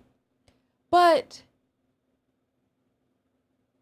You think that if you were 300 pounds, you think that if he didn't like your chocolate skin, you think that if there was one thing, if you were one cup size too big or too small, or booty too big or too flat, do you think that he would give you the time of day? They make no compromises when it comes to what it is that they want. And if they do make a compromise, best and believe when they can afford better, they get better. And they let you know every step of the way.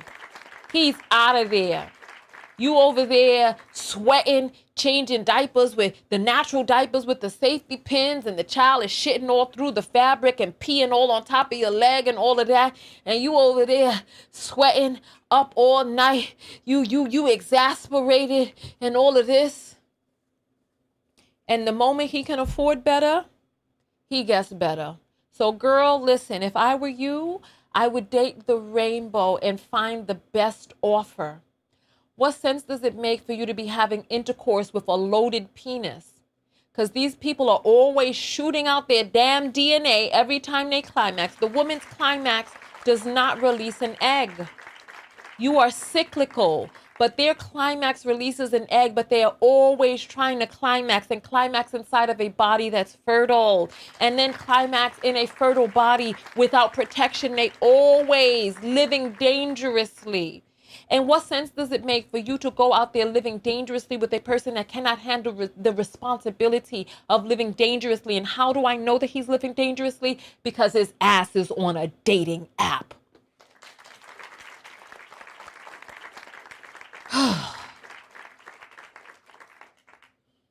My God. All right. I thought that was a good segment. I don't know if it went long or not because I can't really tell. But I thought that was a good segment. Let's look and see. What have we? Let's look and see. What have we? Let's look and see. What have we? Let's look and see. What have we? What time is it? Oh, it's after 3 hours. We have to get off of here because Facebook does not like over 3-hour videos. So, damn, I wish I would have seen that. Though that time went quickly. So we'll probably have to come back. Maybe we'll come back again and do another one of these reaction blocks. I was getting ready to react to some more stuff. Should we come back tonight? Should we come back? What time is it? 11 o'clock? Oh my goodness. No. We're going to have to get out of here. We're going to read the apples. Then we're going to get out of here. We're already past the 3 hours on Facebook, which is going to be problematic because Facebook starts malfunctioning. Any video over 3 hours that I've ever done, it just malfunctions. It just doesn't act right. So let me read the last. If you want to get your last remaining apples in so that you have your comment read on air, we have 753 people on YouTube. 753 or 83, one of those. I can't really see because the font is real small. Not small, it's just very light. And then we have 67 people on Facebook, 1 person on Twitch. If each person gave $1, it would really support the broadcast. And so it is Cash App, $sign Tonya TKO, just like you see on the screen right here, TONYA TKO, and it is a verified page. And it's also in the description. You can support the show by getting the book off of Amazon. And what else? The book off Amazon. I'm getting my hypnotherapeutic MP3s back up on my website soon. So make sure that you're subscribed to the mailing list. And then what else? Let me see your self-love lesson. So while the people are typing out their self-love lessons, you go ahead and get your last few apples in because we're going to be getting out of here after this. So go ahead. What is the self-love lesson that you learned from all of these videos? I know what my self-love lesson is from today. So yes, thank you all for coming out. Text Notification Squad. We also have a chat area that we communicate with between broadcasts. So I will see you all in that after the show. Chandra says she gave $1. Thank you. I appreciate that. Decentralized men. That is how you reverse this. What does that mean? Decentralized. I don't know what that means.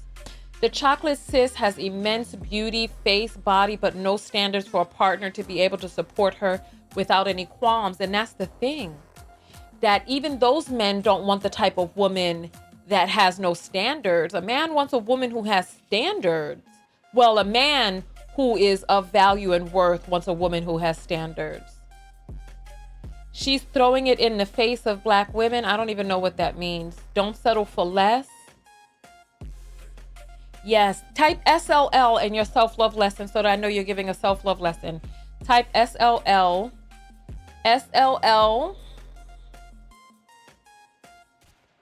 You are worthy of care, respect, and compassion. Yes, absolutely, absolutely. Decentralized Franks. Okay. Self-love and care. Keep your relationship standards high. Okay. Juicy TKO. I don't know how that's your self-love lesson, but okay. Okay. Okay. All right. Okay. SLL. Give them hell 2023. Okay. Okay. SLL standards and be okay with singleness. If a man doesn't better your life, avoid the dust. Take care of yourself and walk in all your glory. SLL, she wants to stay single. Know your value. Set your standards and don't bend your boundaries and love you more each day. The preferences know that males only thrive when they prove they are worthy of the female. Yes, absolutely. Respect is the minimum. Self-reflection.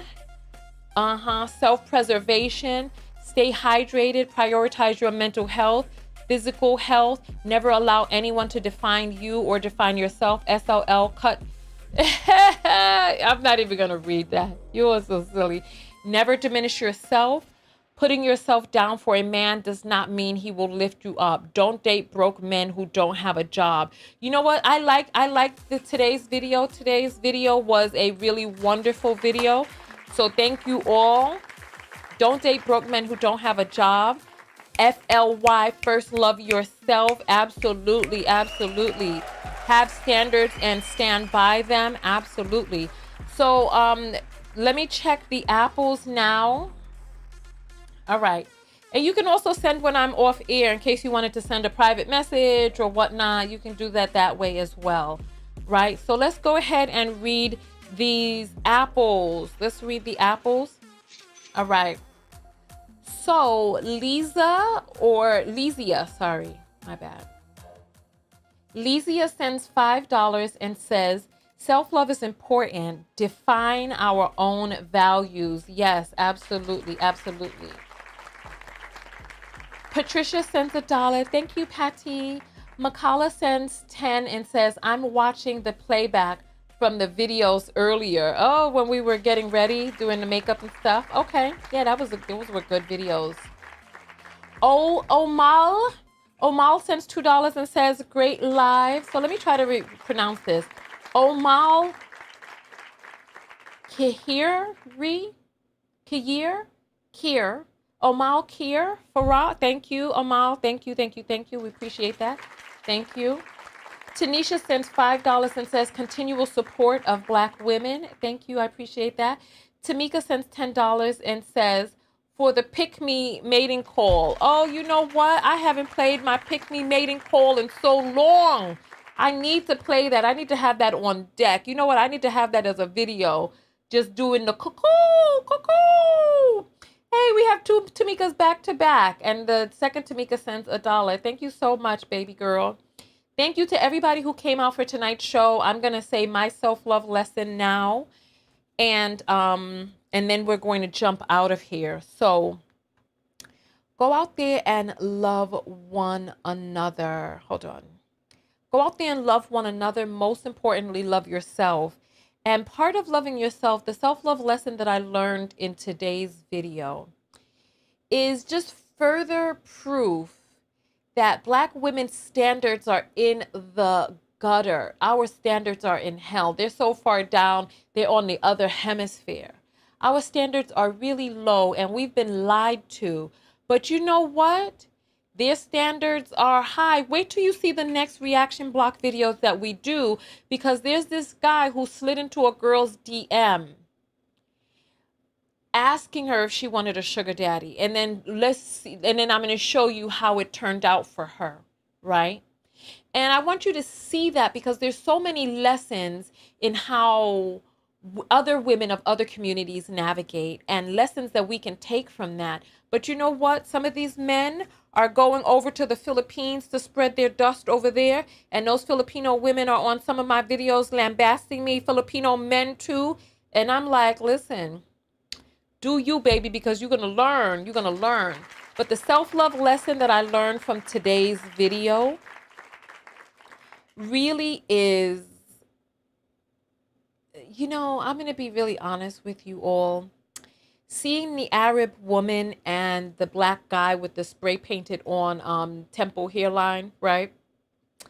One of the things that reminded me of is that some of these men know how to act right when they choose to, but they sometimes don't show up and don't act right when they don't choose to. And it's really up to you as a human being to know that any person who is not showing up with their best foot forward for any child of God, let me take the comments off the screen so that you can hear what it is that I'm saying. Any person who chooses that they're not going to act right and step with their best foot forward for any child of God, treating you like a decent human being, regardless of how sexually attracted he is to you or not, but treating you like you were made in the image of that universal source energy, that you are energy of his energy and a ray of the light of God.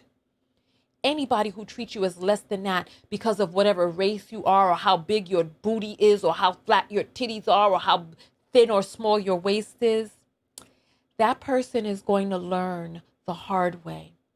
But you don't take your self-worth and your cues from how other people treat you. That person has to contend with their own karma. Because if you know like I know,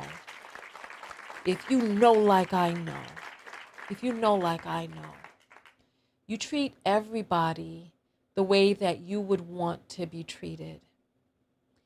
And you treat people with universal kindness and respect. But then I also think about the people who get cursed out on my show. And you know what? Listen, as much as I curse people out, right? I really, and I can, me personally, if I act like some of these people who be calling in, if I acted like they acted, I would expect to get cursed out too, right? So I do treat people how I would accept for myself to be treated if I were behaving in a certain way. But I will say this, right? As much as I do curse people out on my show, I only go but so far. You know what I mean? With the curse out. I make jokes when I curse people out, and so I don't really, I don't really hit people. I don't give low blows. If that's one thing, I don't give low blows. I make jokes and I lambast people and I roast them, but I don't do the low blows. Like I don't disrespect people's racial features, and I don't do any of that stuff, like the stuff that's real lowbrow. I don't do that stuff, but yes, people do get cursed out on my show, but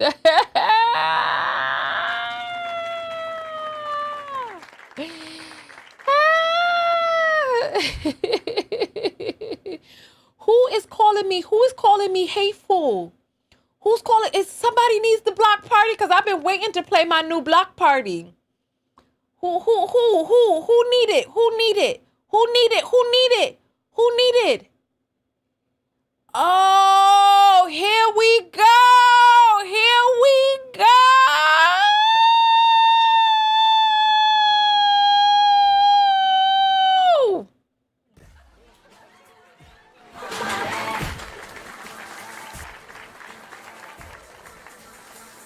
My haters keep hating on me. They just won't let me be. Time for me to break free. Oh, let me be. My haters keep hating on me. Hey! They just won't let me be. Time for me to break free. Oh, let me be.